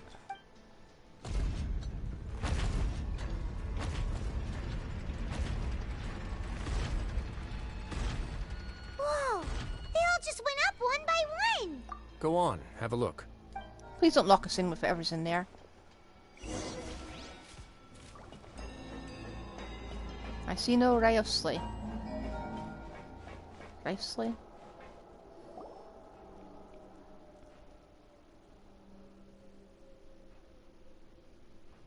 I've been interested in what lies beyond that gate ever since I assumed leadership of the Fortress of Meripede. Of course, it would be unwise to recklessly open it, but it'd also be risky and negligent to simply ignore any potential danger that could be behind it. The readings on that dashboard have not budged since the day when I first laid eyes on this place. But over the past year, the needle has crept upwards from its original position, likely because some parameter it's been tracking has changed, if only infinitesimally. Normally, I would have ignored it, but I happened to have some free time when I noticed it, so I investigated. Any guesses what the reading could be tracking? Very reasonable guesses. I've considered both of those as well. Unfortunately, our dashboard is tracking something less ordinary. Primordial The seawater. temperature should vary with weather and climate changes, so for something that rarely shifts, the water pressure is more likely. We ran a few tests to increase the pressure from the outside, but the readings didn't change at all. Later on, a few more possibilities occurred to me, such as a potential connection with the primordial sea. I began to make a few preparations based on that hypothesis. Over the past few days, the needle has moved again. With that, and the symptoms that Fremine displayed after leaving the fortress, I can now confidently conclude that the readings represent the concentration of primordial seawater in the seawater nearby. Uh-oh. The concentration of primordial seawater? But we're already under the sea! And that is precisely the problem. We're at the bottom of the sea, and now we're surrounded by toxic seawater. Somehow, primordial seawater got mixed in, and the concentration is steadily rising. Yes, that's very likely.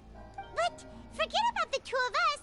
Not even Neuvillette knows where the primordial sea could be, much less where we could find and plug a leak. Oh. Oh! Seems like you've figured it out. I believe the primordial sea lies directly beneath this sluice gate. For some reason, the primordial seawater levels have risen significantly, and it's now very close to us. The indicators are now red. Although the gate still stands, some primordial seawater has already leaked out and mixed into the sea around us. Oh dear. If this continues, soon it will no longer be able to hold back the primordial sea at all. Yeah, you know what the legends say.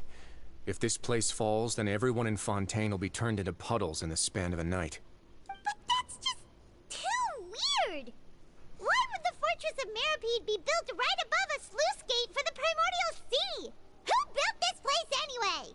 Your expression tells me you think this might be part of a vast, complicated conspiracy. To be honest, you might find the actual answer may be exceedingly boring. It's just that the secret of the Forbidden Zone had been long forgotten by the nation before I rediscovered it with my research. There's no single founder of the Fortress of Meripede in any traditional sense. What we know about its history has been left to us by the people who used to live here. Oh dear. When the previous Hydro Chinese Archon, whispers. Egeria, ruled the land, all convicted criminals from Fontaine were exiled. The people drove the criminals away like a wolf pack chasing away the banished. The criminals received no sympathy of any kind from the people. They were exiled to the desolate seaside, where they experienced only pain, struggle, and the bone-chilling cold. Some of them began to repent, and prayed to the Hydro Archon, asking if there was still anything they could do. The Hydro Archon took pity on them, and said, "You may go guard my secret, deep underneath the waves." And so, leaning on the power of the Hydro Archon, they gathered underneath the sea and began to build a fortress. They became a community down there in the deeps, and over the years helped it to grow. As the number of exiles increased, more and more people joined the community. When the first group of exiles died, they left the yet unfinished fortress to their successors. Huh. The Hydro Archon continued to lend her support, allowing the fortress and what it stood for to continue growing ever larger. Before long, this dark underwater fortress became the sinner's only home. And with that, the people here stopped referring to the fortress as a prison. They saw themselves as repenting sinners who would regain their freedom once they had sufficiently redeemed themselves. But as time went on, people also realized that the fortress was a lonely place. Once they had gotten used to life here, they could no longer feel comfortable living in the overworld. Once they had finished serving their sentences, some people left and some others chose to stay. They'd find some idle position and let their withered souls fade away with the ancient secrets of the past. After many, many centuries, few people still remember the reason for the fortress's founding. Now they just see it as an integral pillar of Fontainian society, as the place where criminals deserve to be sent. Now and again, researchers manage to break one law or another and live out their days in the fortress. I learned all this from an elderly historian. Everyone else just thought he'd made it all up. But now you know every part of that history is true. Indeed. It's just as the prophecy says.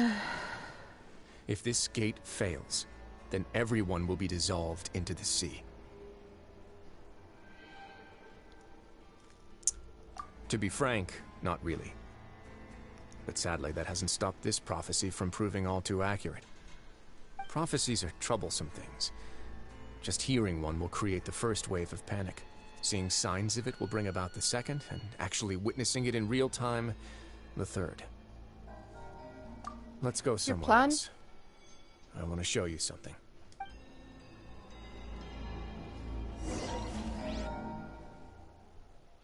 They really went hard with this plotline. I like it.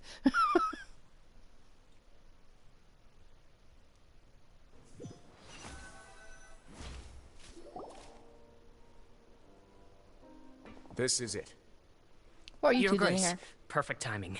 The results from our last round of experiments have... Wait, Jurier, he's not alone! Huh? Lorvine and Jurier? No need to panic, you two. I've already told them about our plan. What? After you warned us not to tell a single soul about any of this? I'm skeptical as well. Are you sure they are trustworthy? The results speak for themselves, don't they? These two may already know more than you could ever imagine. All right then, if Your Grace insists. They seem harmless enough, so I'll trust them for now. Well, how about some reintroductions? This is Jurier, one of the highest-ranked researchers from the Fontaine Research Institute. He used to work under Edwin. I trust that you've heard of Edwin? Good. Saves me a bit of time He explaining. blew up the institute. Edwin's main areas of research were archeum and gravimeters. As his assistant, Jurier is quite familiar with them as well. I hired him to be my technical consultant. You want to blow up the fortress of Meripede? Ah, what a lovely idea. I'm already imagining it in my head. Gotta admit, I'm tempted as well. Guys, focus! Focus! That taskmaster over there is Miss Lorvine, and is also one of my technical consultants. While Jurier used to be Edwin's assistant, she used to be Jurier's assistant. Ooh, are they together? See, everyone keeps asking this question. Are you too sure you're not a couple and just using your work as a convenient cover? I did think that. Your Grace, I am not in a relationship with this man. Are you really If sure? I dated her, I'd officially be madder than Edwin. Ouch. Jeez, forget I said anything then. Follow me. That's a nasty burn. Whoa, there's another door that goes right up. Maybe we should let her feed it for you. Your constant amazement makes it seem like the fortress can do anything. She's amazed by everything. She's tiny. The world is huge to her. Paimon really thinks everything's super cool. Well, let's spice it up a bit. And here you go. Pretty. What a huge ship? This is also a production zone that Paimon's never seen before. What's going on? How much do you know about Fontainian history? A fair bit. Not much at all. Well, then maybe you haven't heard the story of ancient Lemuria. To give you a quick rundown, Fontaine used to be ruled by the Lemurian dynasty. According to legend, the Lemurian king Remus came to this land after being inspired by divine revelation and found the seer Sibila, who had taken on the form of a golden bee. Taking the golden bee with him and riding on a huge ship, the Fortuna, he created his nation above the surging waves. He called his nation Lemuria and used the Fortuna to incessantly search for new tribes and islands, calling on them to join his empire. There's a ship in this story too? What are they doing all the way back there? Where there's water, there'll be ships. People believe that hope can always be found at the end of a voyage. Do you believe that too? To a point, I think. As you've already seen, I have a whole factory's worth of labor, materials, and technology at my disposal. Certainly can't hurt to give it a try. So the moment I began to speculate that the primordial sea might lie underneath the gate, I also began this project. Were you inspired by the legendary Fortuna? Maybe. Fontainians need something to hold on to cope with the impending disaster. Were the workers to find out the truth behind this ship, riots would destroy the fortress faster than any catastrophe. As the fortress's administrator, I'd never make such a reckless call. Alright, that's enough talking for now. I'll need another 3 cups of tea to soothe my throat. Do you have any other questions? Seems like you're good. Come on, I'll take you back.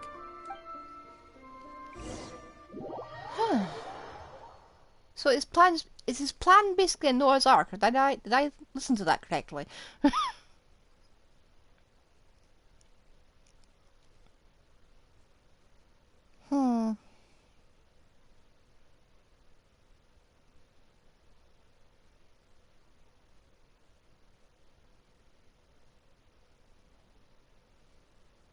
I really want to pull for him I'll now. leave you here for now.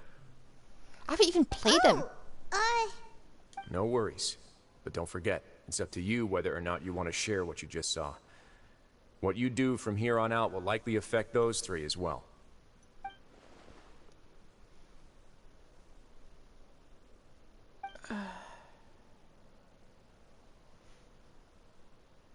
Yeah, we'll put a lot of thought into it for sure. Great. I look forward to what happens next. I'm not sure if I want to tell him the truth.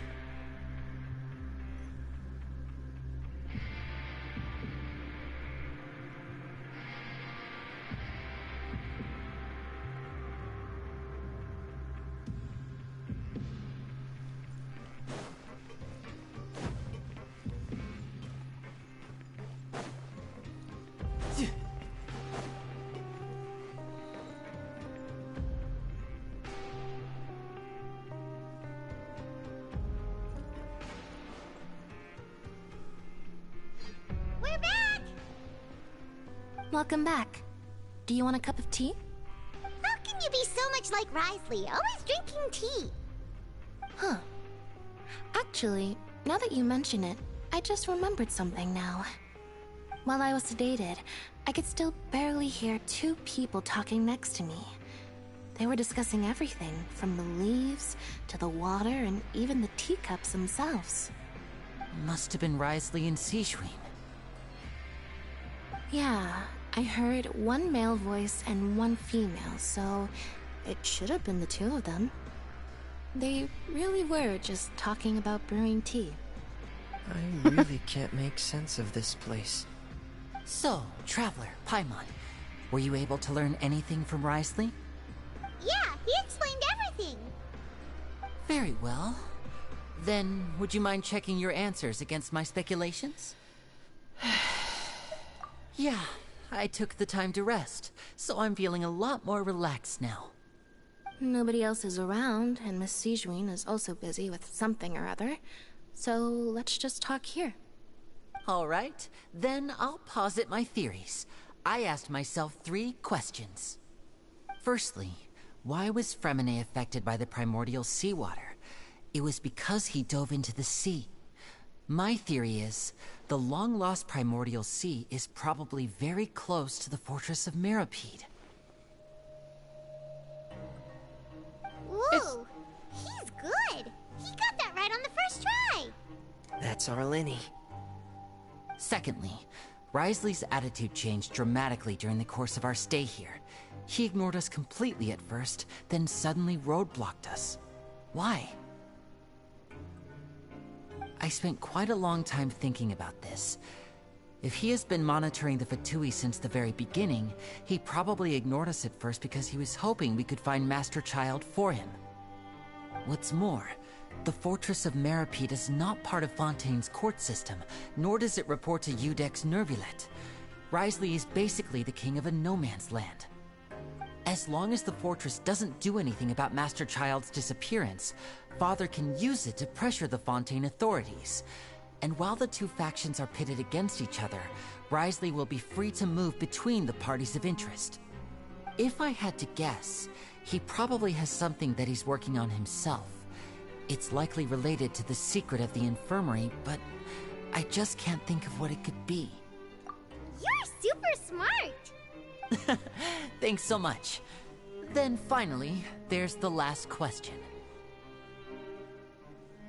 If Risley does have a plan, what could it be?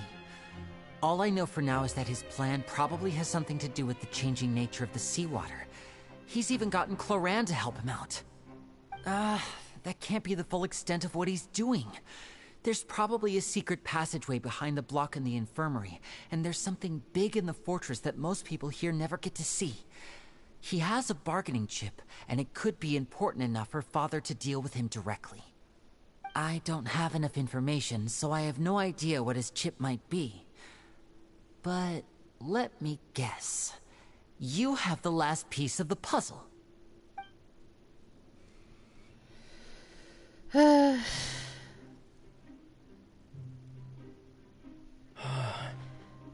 can't believe it. The sea, will engulf everyone. Just like the prophecy said. Could Risley have wanted to meet Father to figure out a way to deal with this crisis?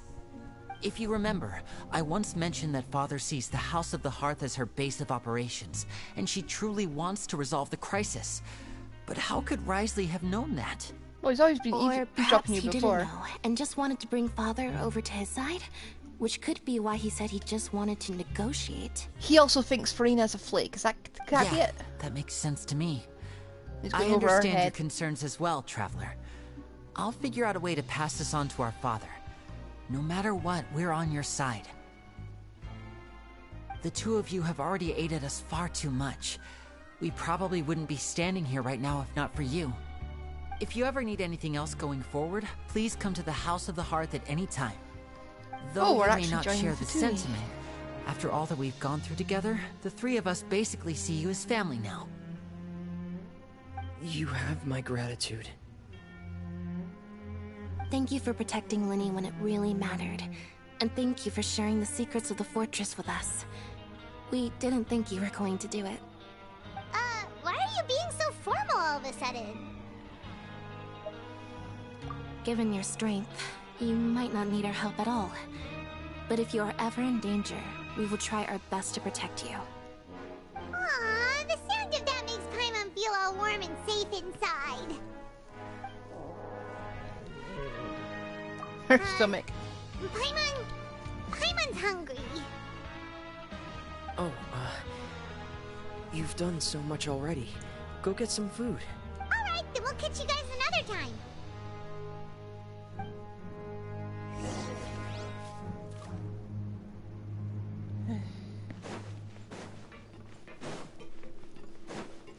No time to lose.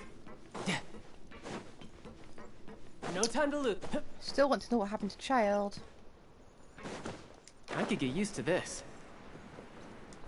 What, flying? Oh, shoot. Hope Child just didn't die from that fall. But Time for dinner. Welfare meals now being served in the coupon cafeteria. Come on, let's go pick up ours as well. Traveler and Paimon, over here. Are you here for dinner too, Miss Sijween? And I'm taking the opportunity to prepare Miss Cloran's dinner as well. Huh. You're right. She's actually sitting in the fortress cafeteria. What would you like to eat? Yep, you can. I've already talked to our chef, Mr. Wolsey. It's all on me today, so you can get whatever you'd like.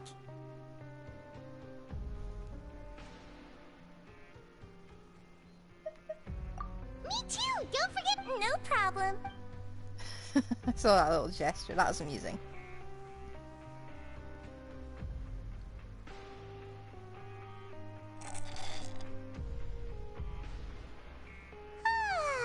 So delicious.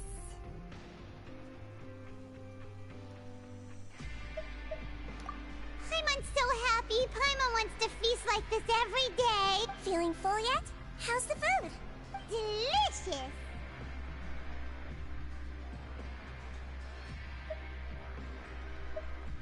I'm so glad to see you all so happy. Oh, see, the expression on your... Sijween, do you do this to help your patients or to better understand human beings? A bit of both, I suppose. I'm a Melusine, which No, you means I'm aren't. very different from human beings. I must know what you're thinking if I want to take good care of you. Melusines do not have human faces. You are half Melusine at most. You're really good at taking care of people. Even though you're so short, you still talk and act like an older sister. Really? You're reminded of an older sister? That's great to hear. I'm still sus of And you. what did you mean back in Risley's office? When you said that you were protecting Linny and his siblings as well? Oh, that. I just asked His Grace to look out for those children, especially that diver boy. I was getting a bit worried after hearing that something was wrong with the water. Thankfully, Cloran is very strong and managed to save him in the nick of time. His Grace also sealed the pipes after Cloran left, to make sure that Linny wouldn't impulsively chase after his brother. Although the path was blocked, we still stationed some guards there to stop anyone from approaching. They were instructed to only open the door once Miss Clarand had returned. Oh, and I was keeping an eye on Mr. Linney as well. We had to press him, but we couldn't allow him to be in any real danger. You were all super considerate and really thought everything through. It's just what we do down here at the fortress. At least this has been His Grace's style for as long as he's been the leader. Oh, I really wish Monsieur Nervuli would come down here more often too. I feel like he'd like it here, with all the darkness and chaos. Get a good night's rest, you two. You both worked very hard. She could be the first evil character we pull from, because I don't trust her. I can't move, I'm stuck. Clarand, oh, there you are. Hello. Wanna talk? Clarand! Ah, it's you two. How's dinner? It's alright. Miss Sijwin really put in a lot of effort. So we heard that Brisley invited you to come down to help, and you saved Fremine too! You sure work super fast! Oh, it was child's play. Still, Paimon didn't know even champion duelists could take on side jobs. Oh, and why aren't you eating with Sijwin and the Duke? Won't you get bored eating by yourself? Miss Sijwin was with you, and the Duke has business of his own. Actually, didn't Navia say that you went out for dinner with her as well?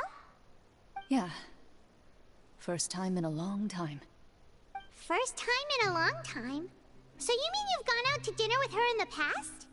In the past, yes. You seem to be enjoying yourselves here. Things will be getting messy at the fortress soon. Don't run around unnecessarily. That seems ominous.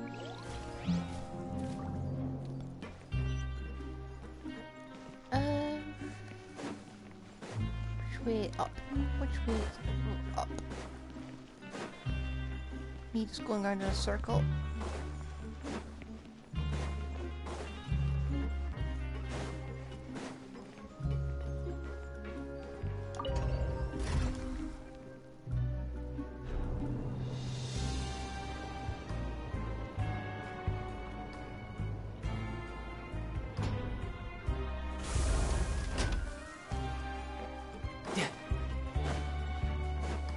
I hope they don't demolish this place.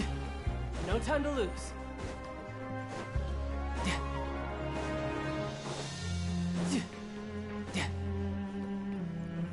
I'd be a bit heartbroken if they did. I like this place.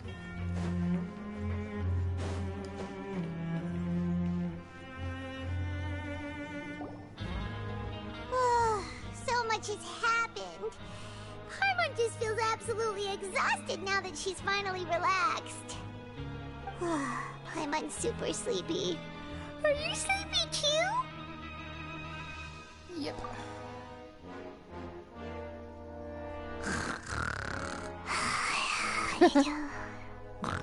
Never seen Paimon sleep before.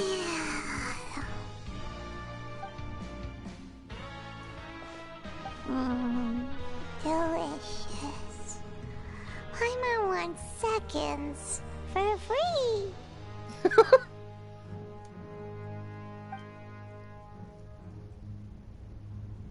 Out of my way! Get out of my way! What happened? Why is everyone running? No idea, but something must have happened. Stop asking! Okay, time to get up. Who's yelling? Paimon still wants to sleep.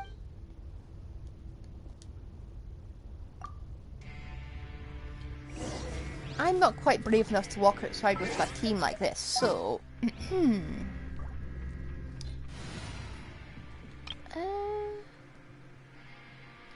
This one ought to do. If you deploy today...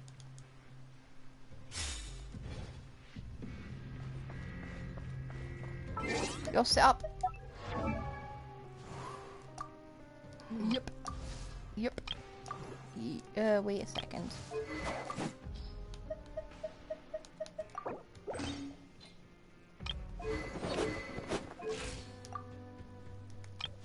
Okay.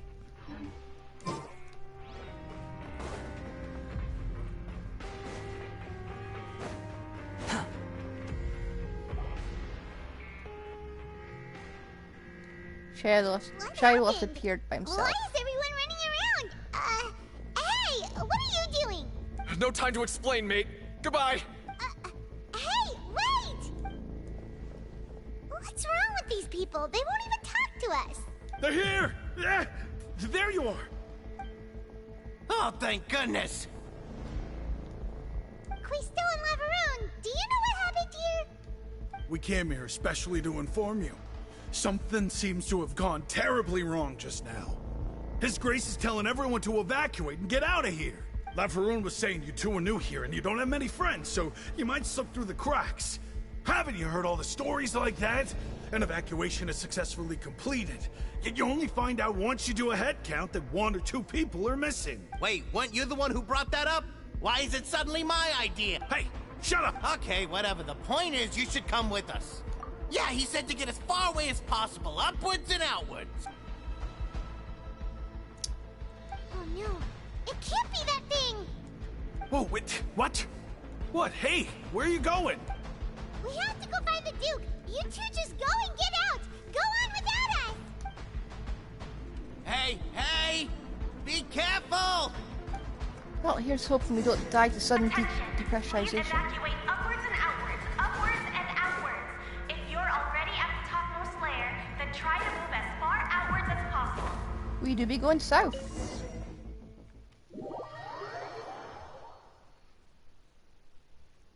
And besides, we're not for Fontaine, so we should be okay.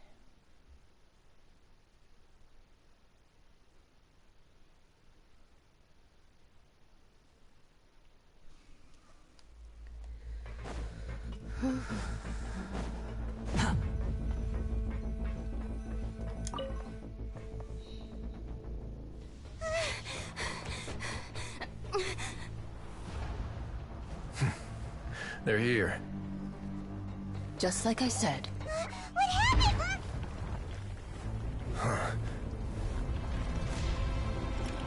Why do I feel like Child's just making a comeback just in after time. Leeway? But be ready to run. Oh, so that's how he does it.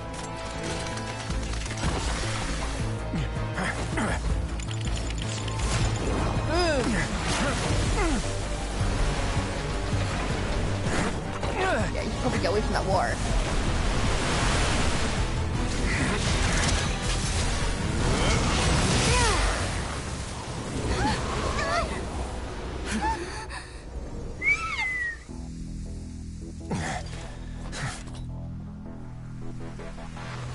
Here.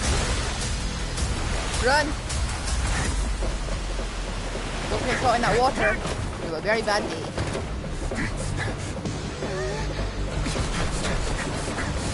Keep going. 3, 2, 1.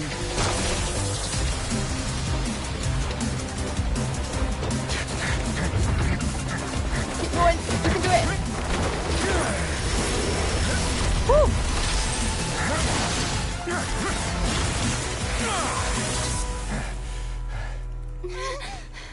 This won't hold it for long. Find Neuvillette. Tell him the defenses are about to collapse. Then what will happen to you? Until he arrives, we're the last line of defense. But you're an electro vision. You're not able to help at all. The gate. How long do you think it'll hold? Not That long. depends on us.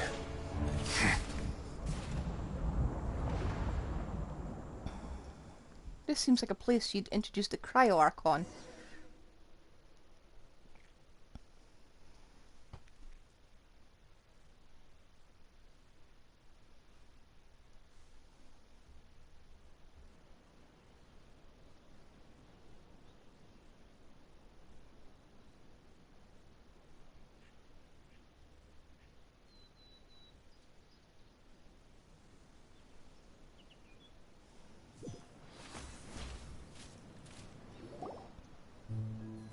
Neuvillette? Why are you here? Traveler, I need you to head to the Opera House immediately. Farina will soon be meeting with the knave there. You must protect Farina. and make sure she doesn't spend too much time alone with her. Will do. You have my sincerest gratitude.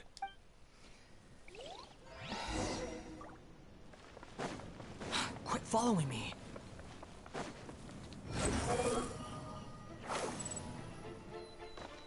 Seems we're in defense duty. Too slow. Behold!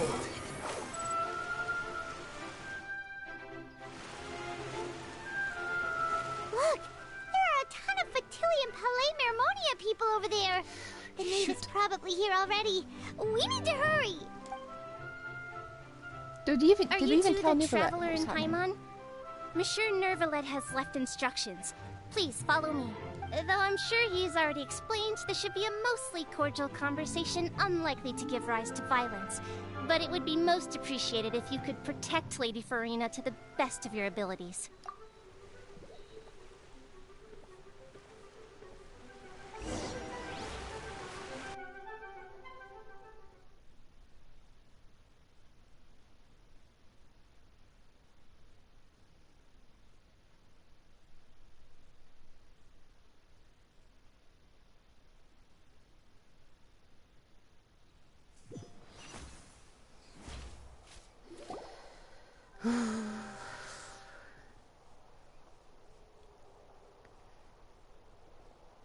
Should walk a little bit faster.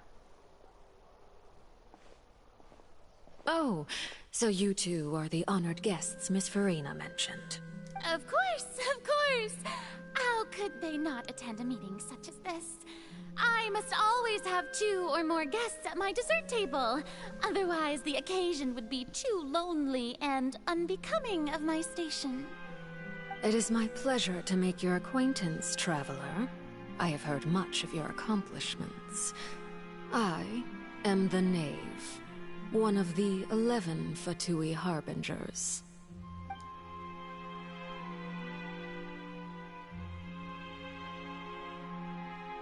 I've already prepared seats for you. Come, sit beside me. Perhaps you two are unaware of how Miss Farina and I do things. You see, we actually recently agreed to get together for tea when we had the time. How did you sucker her into that, huh? See this? This is a limited type of confectionery that Miss Farina simply adores. There are only 16 slices sold every day. Here, why don't you and Paimon have a taste?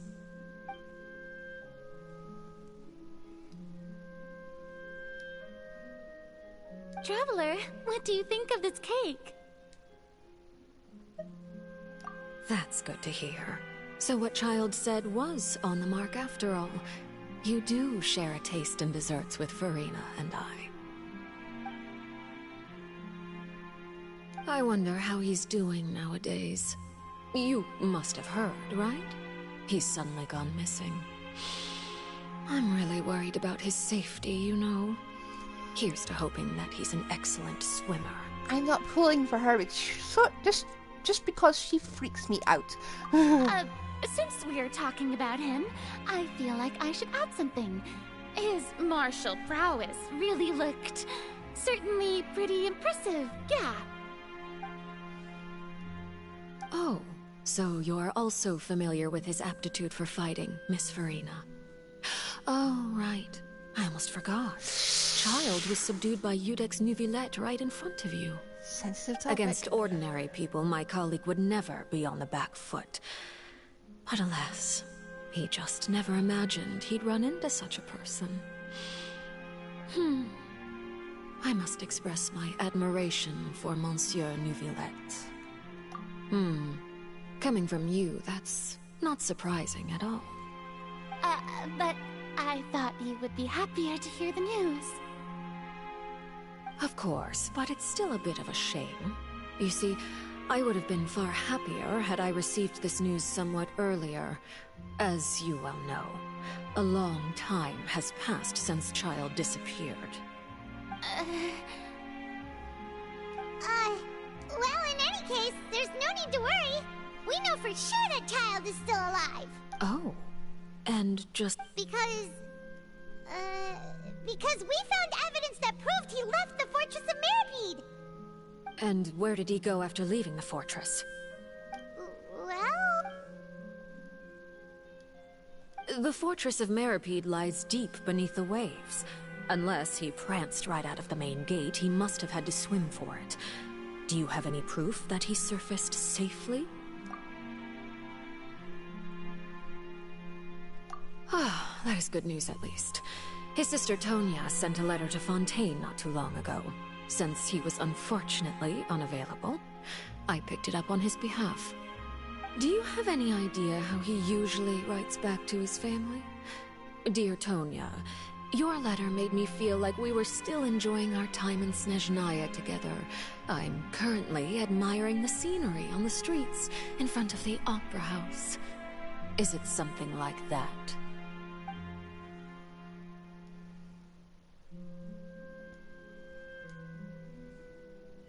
All letters tend to follow the same few formats anyway, right? As long as the contents are accurate, it doesn't matter so much how it's written or how it's worded. Hold on. The water in the teacup is shaking. I suppose this is also a sign of things to come, Miss Farina. Huh? I don't quite understand what you're trying to say. Have we entered into the next stage of the prophecy?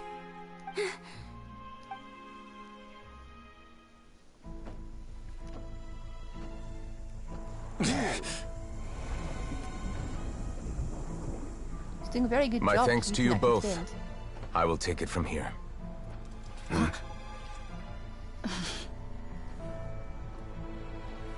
Sure you don't need a hand?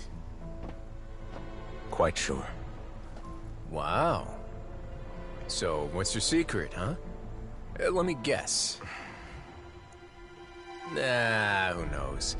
Maybe it's just your sense of responsibility. Sounds about right.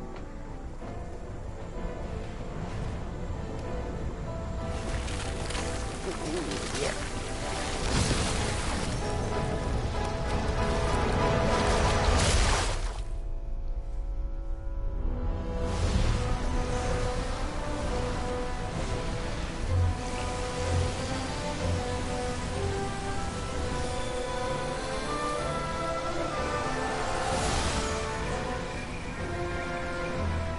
A day may come when the prophecy is fulfilled, and the waters burst forth. But it is not this day! This ancient power could easily obliterate an entire race. A tsunami of fury would unleash endless catastrophe.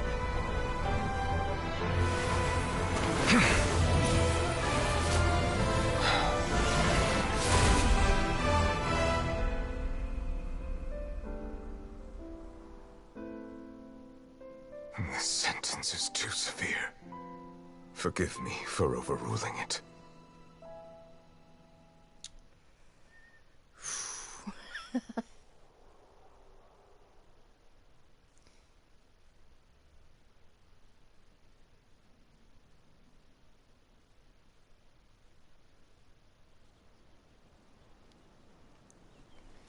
Was kind of hoping to see an explosion and see half of Fontaine ruined, but okay.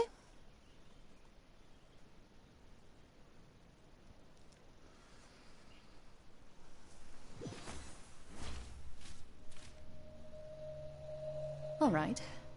Seems like the problem inside has been suppressed. Let me guess. We're safe for now. Indeed. But only for now. I win this bet. You owe me a present. Very well. It was indeed just as you said. You made a bet? We made a bet on the size of your entourage. Cloran thought you wouldn't come down by yourself. I figured you would have at least brought a few people along for appearance's sake. It appears I underestimated just how confidential the mission was. Shouldn't you have gotten used to confidential missions by now? That's just how the courts operate. So what gift must the loser give? Tea? He already has tons of tea in his office. I'm thinking about a set of legal codices. That wouldn't happen to be a dig at my lack of legal awareness, would it? Well, I'm sure His Grace doesn't consider the fortress to be outside the law. I was under the impression the residents of a place like this would be uninterested in the legal codices. That was obviously a joke. Anyway, you've still got some unfinished business to attend to in the overworld, correct? No need to stay here if you have a pressing matter. We all know you can't leave Palais Mermonia for long. Thank you. I hope everything went smoothly with the Fatui Harbinger. Well, she hasn't killed us yet.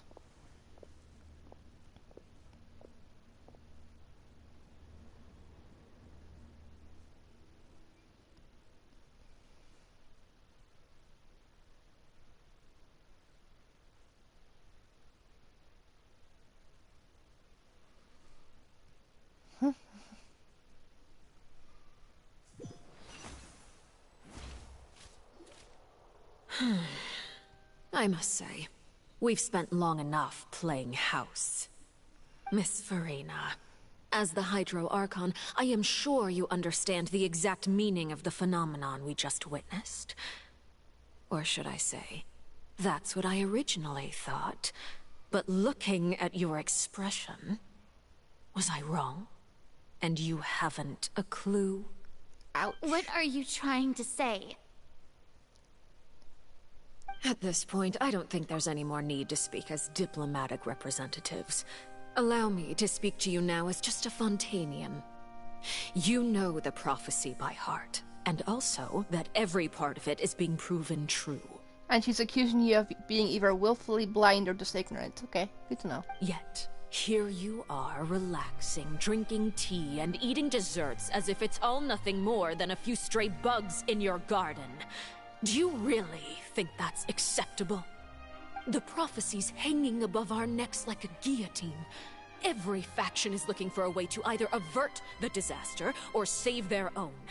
Even the orphans of the House of the Hearth have devoted everything to saving their homeland. But you? It beggars belief just how nonchalant and carefree you have been.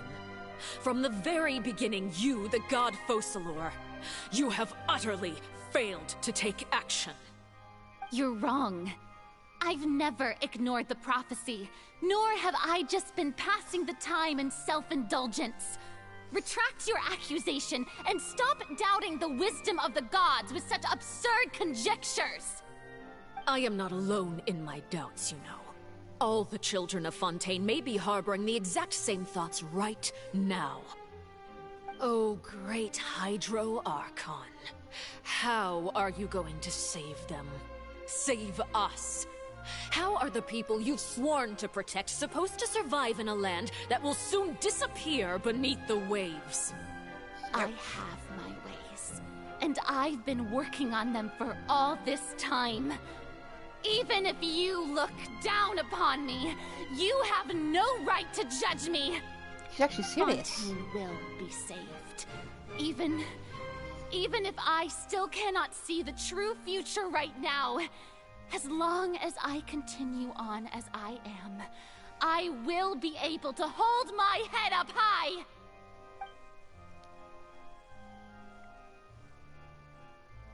Then I ask you, Miss Farina, just what have you been working on?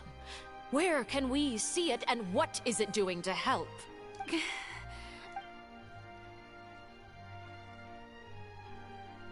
My machinations are just like the prophecy itself.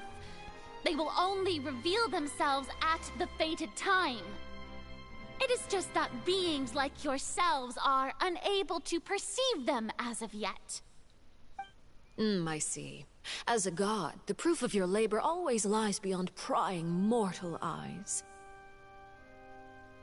Allow me to be so bold as to ask another way. Would it be possible for you to tell us the parts of your plan that are not confidential? Such as your emergency response plan for the impending disaster? An emergency Oh, that look in your eyes. Have you not even prepared one of those? The emergency response plan is also strictly confidential. Then allow me to jog your memory.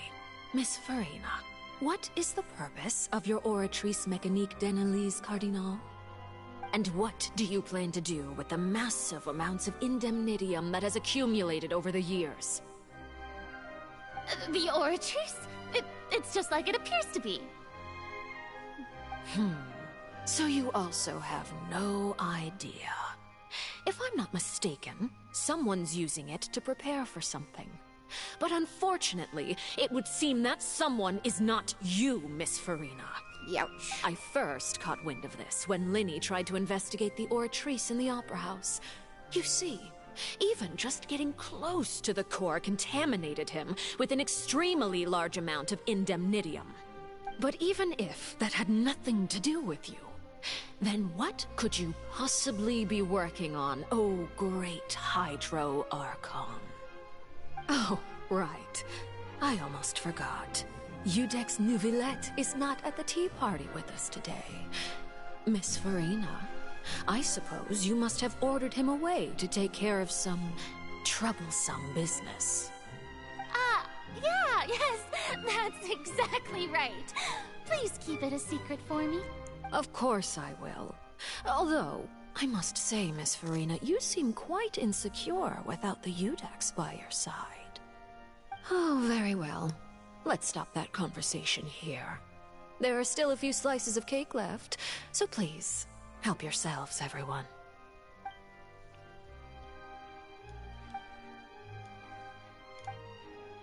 Traveler, I heard that you were recently commissioned to handle a few matters on behalf of the Udex. Why don't you take an extra slice of cake? Those who work hard deserve gratitude and praise. You too, Paimon. Thank you. Paimon will take you up on that offer.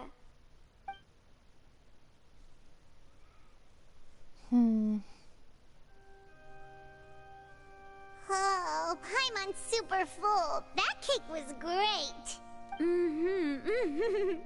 If it's on my tea table, it must be of the highest quality. Yes, and we must thank the knave for bringing these over as well. I feel like she's poisoned You're us. welcome. I'm sure the cake also felt greatly honored to be featured at Miss Farina's table.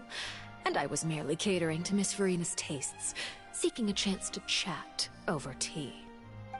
It is getting late. Why don't we call it a day? There are still a few matters that I need to take care of, so I must take my leave now.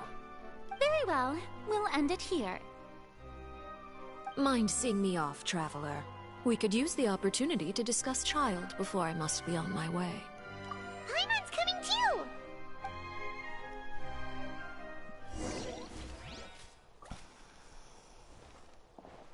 You okay, Farina? The tea party turned out to be even more difficult than I'd imagined. Why are you looking at me like that? Is something the matter? If there's nothing urgent, then I shall be retiring for now.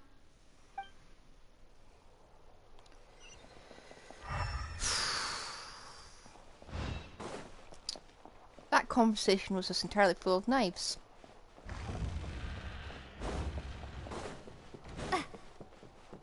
I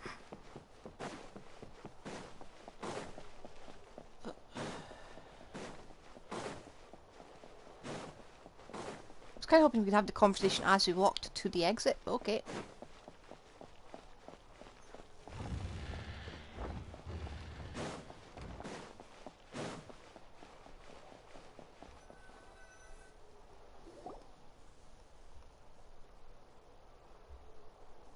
I'm glad that you were willing to come with me. Of course, Child was just an excuse. I have no interest in your dealings with him. That's what Paimon thought. You lent your aid to the children of the House of the Hearth. As their father, I would like to express my gratitude.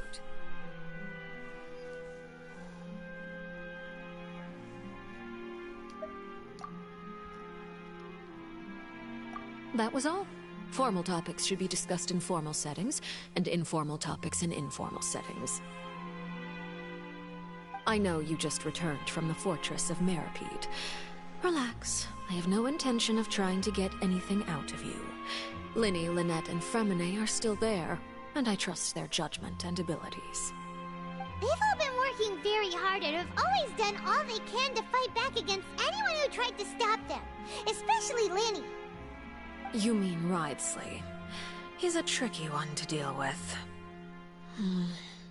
It's unfortunate that Lenny's so eager to prove himself that he can't learn to rely on others, including me.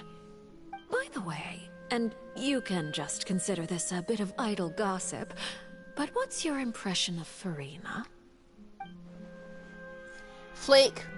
Flake, flake, flake, flake, flake. Flaky You are stuff flakes. outside of our disputes, and the freest person in all of Fontaine, able to move around most easily. Allow me to share my perspective with you. And that's everything that happened during the trial. Master Child was declared guilty and immediately transported to the Fortress of Meropide. Didn't he say he was coming here on vacation? Does he not feel an ounce of shame for all the trouble he has caused? Forget it. He did give us an opportunity. I will be meeting someone shortly. Do you require help with any preparations? No need. I will take care of it myself. I need to meet with Farina, the Hydro Archon. She is at the heart of Fontaine. But what's fascinating about her is that she often seems more like a celebrity than a working Archon. Oh, come over here, you little critter, you! You dare to run from me? Stop right this instant! My goal is just to discover the location of the Gnosis. But I didn't expect the chance to approach Farina to be handed to me on a silver platter. This is so easy, it's actually making me a bit suspicious. Anything left unguarded is usually just bait. But no one will blame someone for taking the bait. After all, from the moment it was attached to the hook, the bait is meant to be sacrificed. It's just as I guessed in the second before I struck. The Hydronosis is not currently held by the Archon. In fact, this Archon doesn't seem like a god at all. And I sense that she's under some kind of curse. Who are you? And what are you trying to do? Please don't kill me! I'm begging you, please! If she's not the Hydro Archon, I'm not pulling for her. I warn you, I'm not. I will refuse. The fear in her pupils is genuine, so perhaps she's not bait after all. Either way, targeting her has lost all meaning. I left the scene with ease. Nobody came looking for me, and nobody could serve as a witness to my near assassination of Focalor. I suspect even Farina dares not mention this incident to anyone. Not long after, my informants confirmed what I had guessed. After returning to her quarters, Farina quietly cried alone. She was so scared that she could not sleep that night, nor could she even bring herself to eat her cake. There's no doubt that there's something wrong with her. I began to entertain the possibility that she is not the true Hydro Archon. Perhaps Iudex Neuvillette is actually the genuine article. I have to find the Gnosis. If the Neuvillette hypothesis is correct, he is probably in possession of it. Alternatively, it might have been hidden in a place that's hard for ordinary people to access. Yes, Father. My dear children, please speak. News from the Fortress of Meropide. Master Child has gone missing. On top of that, the contacts and guards we bribed at the fortress have all gone quiet as well. Probably the handiwork of that Wriothesley. I'm afraid so. This is a good opportunity. The value of a Harbinger is much higher than most would imagine. We now have an excuse to exert diplomatic pressure on the Fontaine authorities. Set up a meeting for me. I would like to meet the Hydro Archon and Iudex Neuvillette. Oh, and I have an additional mission for you three. Yes, Father. Tartaglia's disappearance was not a part of my plan, but I can use it to make a breakthrough. With this as my excuse, I can ask for an official audience and continue my investigation of Farina and Iudex Neuvillette. The initiative belongs to the House of the Hearth. My wish to investigate the fortress of Meripede will be a front. Lenny and his group will be responsible for the actual intelligence gathering.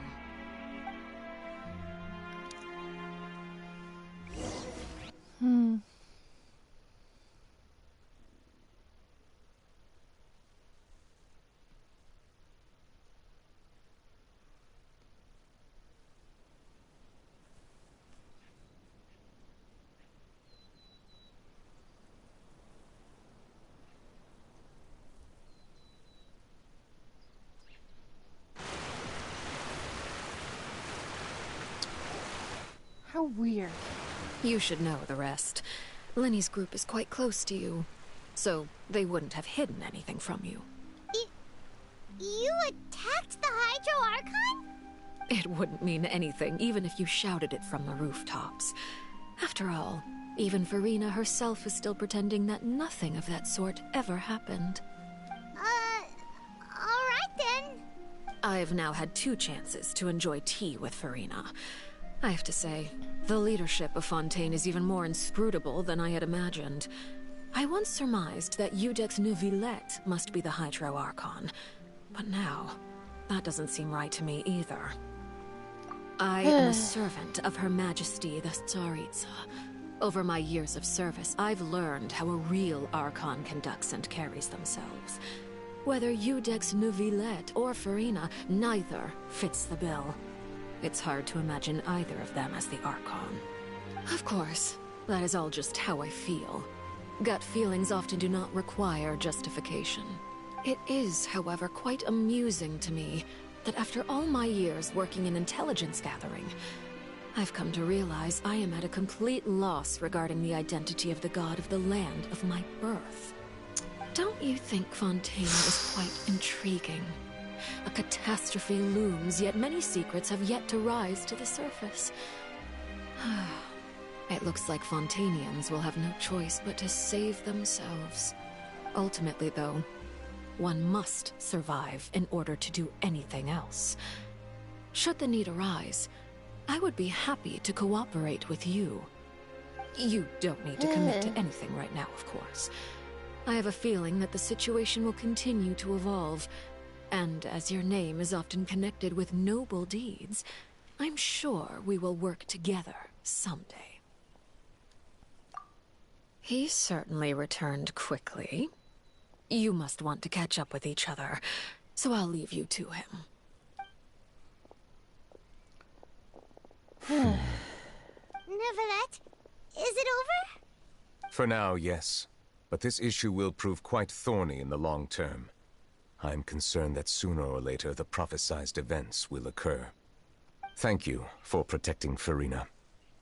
To put it simply, I used my power to force back the Primordial Sea and reseal the sluice gate.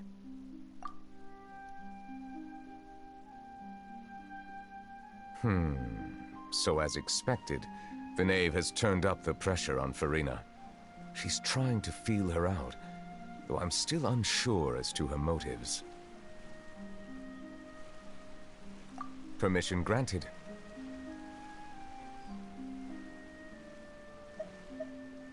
Whoa. It can't be that you're the real Hydro Archon, right? But that's just a speculation on our part, though. And everyone in the fandom. You can't tell us? Then that's okay. We can talk about something else. We won't try to force you. You guys in Fontaine are super strange. If by the phrase, you guys, you are referring to Farina and I, then although I'm not sure just what you are trying to imply, I must clarify that I do not share her positions on a multitude of topics. I believe so. The fortress has a long and complex history. It has seen much grief and suffering. And now, another catastrophe will soon be upon us. I mourn this turn of events. Huh? Why is it raining all of a sudden?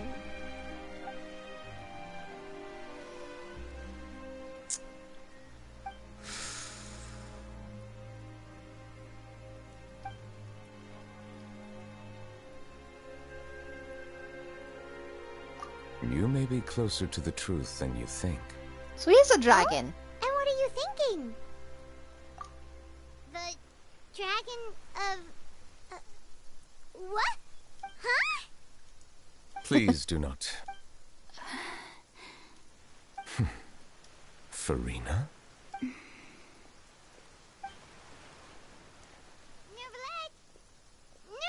are you listening? Ah, my apologies. We were just guessing randomly. We didn't guess right, did we? You're not actually the dragon sovereign of water, right? Well, if you don't want to confirm or deny... You guessed correctly. I sincerely hope you'll be able to keep this a secret for me. Right, of course. We'll definitely help you keep it a secret. There's still something Paimon wants to ask you, though. Please, go ahead. Well, if you are the dragon sovereign of water, and you were able to force back the primordial sea from the fortress, then since Fontaine's prophecy is all about seawater, couldn't you just use your power to solve the crisis? None of the currently living dragon sovereigns in the world, myself included, possess our full dragonhood. What about They say that when the first usurper arrived on Tivat, they seized a part of the dragon's power. Today, that stolen power is the basis of the Archon's authorities. There are 7 elemental archons and 7 matching dragon sovereigns. The dragon sovereign of water who lived through that era perished a long time ago. As their successor, I know far less of that part of our ancient history. In any case, I believe I will not be able to do much unless the Archon disappears and returns their elemental authority to me. Given the status quo, however, I would recommend finding another way to deal with the prophecy. Oh, so even you can't solve it. I still have some urgent matters to attend to at my office. If you have any more questions regarding ancient history, you are welcome to discuss them with me at a later time. Please go right ahead. There's a place that Paimon wants to go too. Traveler, why don't we pay another visit to the Fortress of Meripede? Paimon is a little worried. We'll see you another time. Take care.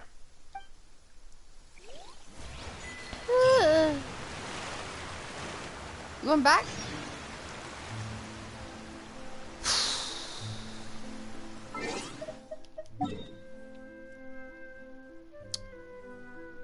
So I clocked on that he was a dragon. I was right about that, at least.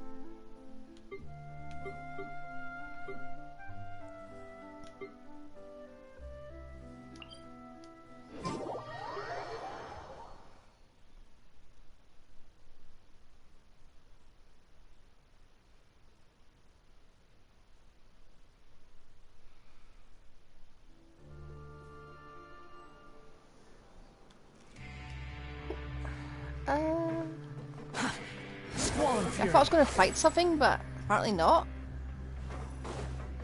At least it's easier to walk around faster.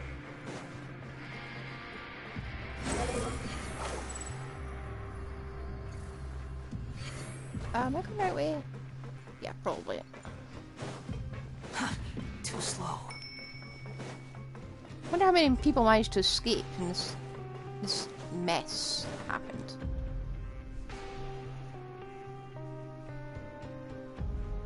Now guess, what suit will this next card be? A bare-teeth cat? Well, well, look who it is. Traveler, Paimon. Hello, everyone. Looks like you're recovering nicely from it, eh? Mm-hmm. Thanks to everyone's support. Oh, right. I managed to work up the courage to thank Miss Clorand in person. Whoa, how did she react? She told me that it was nothing. It was as if saving a life wasn't a big deal to her at all. That's all I She expect. also told me not to worry about it. She didn't want to stress you out, that's all. She's right, and it's best not to dwell on it. Yeah. Okay, but check this out. We went back to the opera house and we met the knave. You met Father? Did she say anything to you? She said a few things that were, a bit hard to understand. And also that she's looking forward to working with us in the future. Her attitude towards you is even better than what we'd imagined. That's fantastic. You should believe her. She has her own way of doing things, and she'll do everything in her power to help those she considers close, which now might also include you.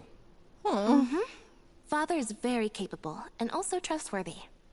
Oh, Paimon just remembered that she thought Lenny was a bit too proud as well. She said that you should learn how to rely on others sometimes. Got it. That does sound like something that Father would say. Hey! Are you going to stay here for the next few days? Looks like it, yeah. Excellent. I will host a tea party. Why with all the tea? Then Paimon wants another serving of cake.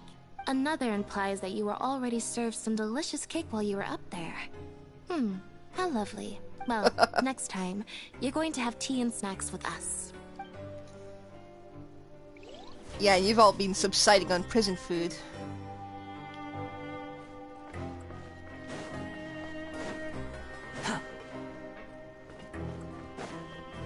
Quit following I get the feeling she's a bit annoyed about that. Wait. Huh? Okay, no one there. Just good to know. Too slow.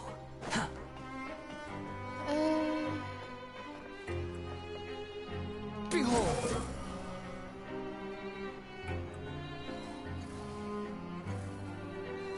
I do think we're going underground now. Okay. Someone there. Quit following Let's go this way. Squall and fury. Hello? We do be alive.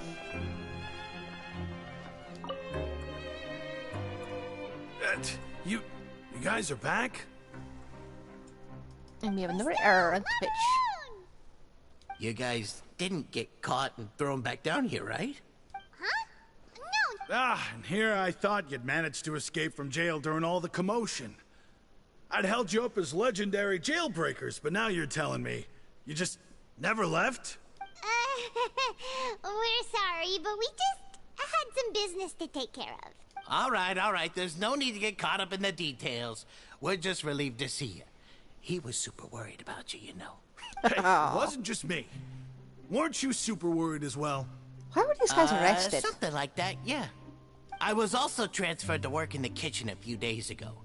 I can still hear Quisto mumbling to the carrots. Are those two all right? Do you think they made it out alive? Whenever he'd say that, I'd tell him I'm sure they're fine. Wherever they are, they're kicking back with drinks in hand, enjoying the lovely scenery. Well, there was cake. Hey, there's nothing wrong with worrying about your prison pals. Is there? I mean, considering how they always love listening to all my gossip. These two. They sure are a lot warmer and friendlier than when Paimon first met them. Oh, well, if you say so. I'll be watching you to make sure you finish every last bite. Oh dear.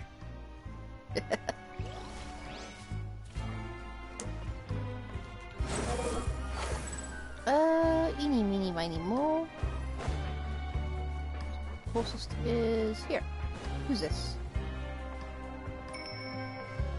Hello, you are sus. Seedwing! I kind of want to think she's a Hydro Archon. Are you still doing all right? Did either of you get hurt? We're fine, but what about you guys? It was such a huge mess. How bad was it? A few people sustained superficial injuries, but that's about the extent of the damage. Monsieur Nervoulet paid us a visit. It was all thanks to him that we managed to suppress the crisis for the time being. Of course, we must also thank you for the help you provided. How did Nervoulet know that he was needed here? Monsieur Nervoulet has strong resonance with the hydro element. When the water level rises, he can feel the waves produced. He's I ran overpowered. into the bombshell bros while bandaging the injuries of the wounded. They were mumbling the whole time about how you just ran down without a word. I'm so relieved to see that you're both all right. You're If sus. you're not too pressed for time, please stay with us a few more days. Just let me know if you get a craving for any particular dish, so I can have Mr. Wolsey get your meals prepared. Oh, and please feel free to visit the infirmary for a break at any time. I'd like to take the opportunity to spend some more time observing your facial muscles as well. Your happy smiles are quite contagious, you know. They're so memorable, and I've missed them immensely while you were gone. You are very suspicious. Something very weird about her. Are you sure you aren't a Hydroarchon in disguise?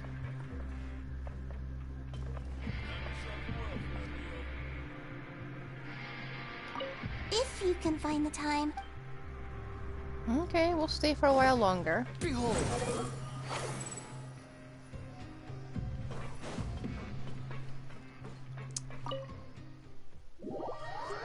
I am very suspicious of this thing.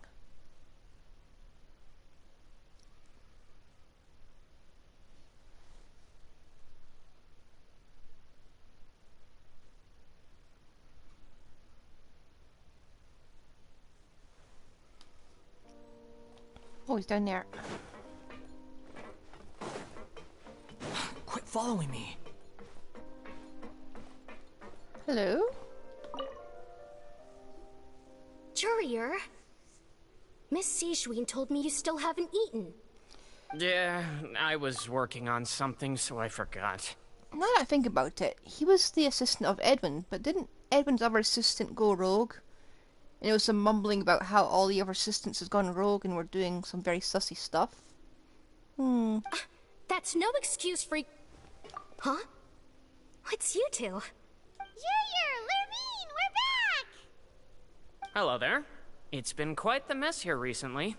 How have you been? And you? Are you still taking the secret passageway from the infirmary to work on the ship? Yep. That is Oh, still so top that's what it secret, though. is. So don't say a word to anyone. It can be a bit annoying when there are lots of people in the infirmary, but I still prefer taking that route over the one from the Duke's office. I mean, the infirmary does make it easier for you to slack off. Oh yeah? Then why are you also here so much? You two really are just using your jobs as a cover for your relationship, aren't you? Not at all! I like how it changed to together. So this is glass. Can't walk through there. It's definitely an area.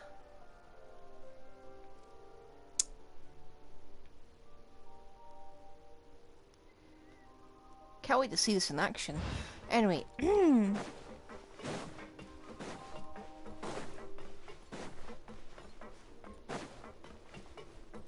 Oh, he's back in his office.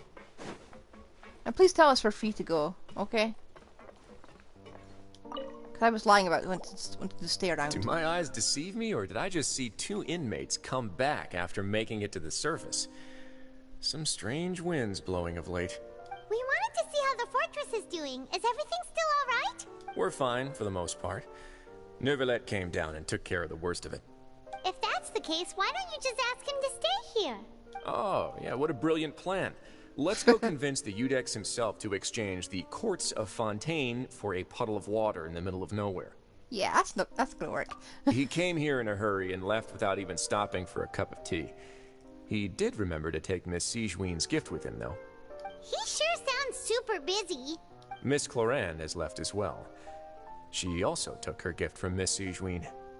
Were the gifts milkshakes? Oh dear. Neuvillette got the milkshake. Cloran received lipstick instead. Oh, lucky her. Those aren't even remotely alike. Well, it's Neuvillette's own fault for making Sijween worried about his health by working so much. But besides that, our head nurse is still pretty fond of picking out beauty products for the ladies.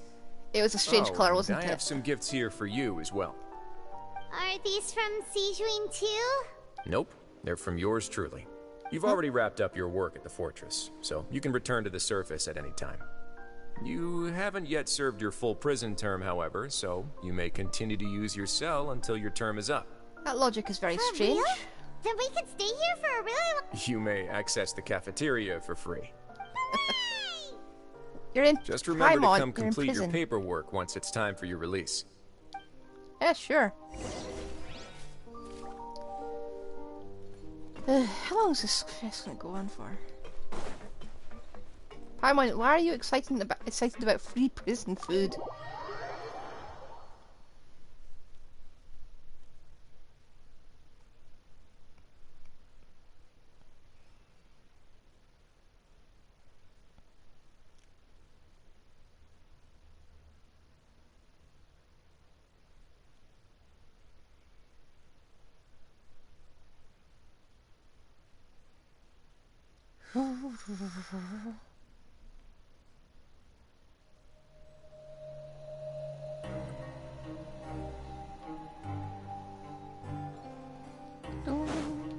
Squall and Fury.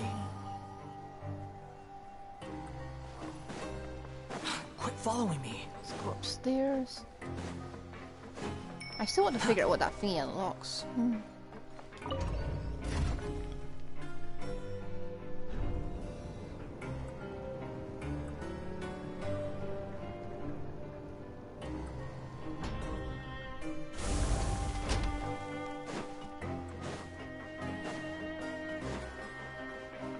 Rises. Too slow. I don't know, there's not really much to say about this, is there? There's no battle scenes in the entirety of these two Arkham quests. Is it this way or yeah, it's this way. At least we got a steampunk area. I wanted that. We're back in our cell again. We're no longer prisoners, though, so it really doesn't feel the same. Being free sure feels pretty special now. And yet, here we are. Huh? How did you know? Hey, that's not true! Alright. Okay, Paimon just wanted to say that we really are an amazing duo after all. Yep. It's like we've now gone to so many places together and become friends with so many people. We've never stopped traveling or stopped meeting new friends. Yep, we're at the halfway point. There are so many bad things in the world, and we're just two people, but we've still been solving problems no matter where we go. Isn't that You're counting Paimon today? Aren't you the only adventurer here? Then let's ask Catherine to give Paimon an adventurer handbook as well. Paimon will also be an adventurer from today forward. Do you really want to do all the paperwork? Just our thoughts making Paimon giddy. Paimon's gonna crash, so you sleep soon too. Looks like we're gonna be getting that Paimon that sword.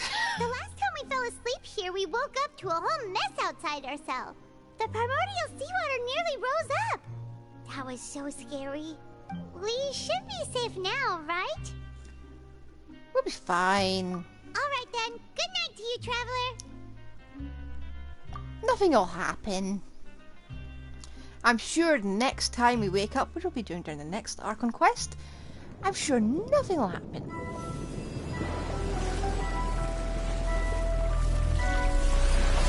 Hello?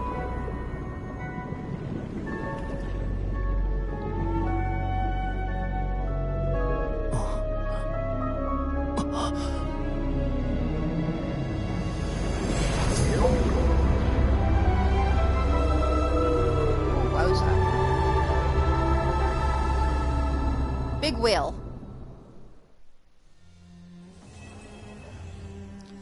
So next time we wake up,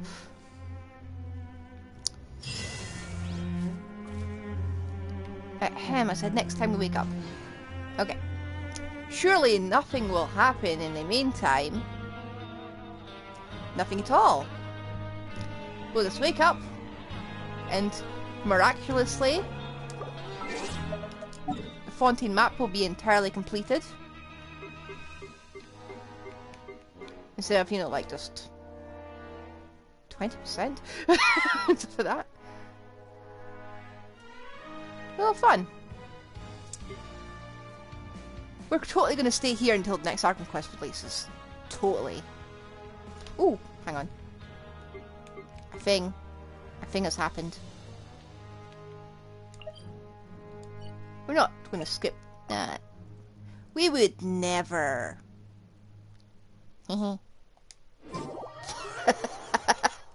See you next time.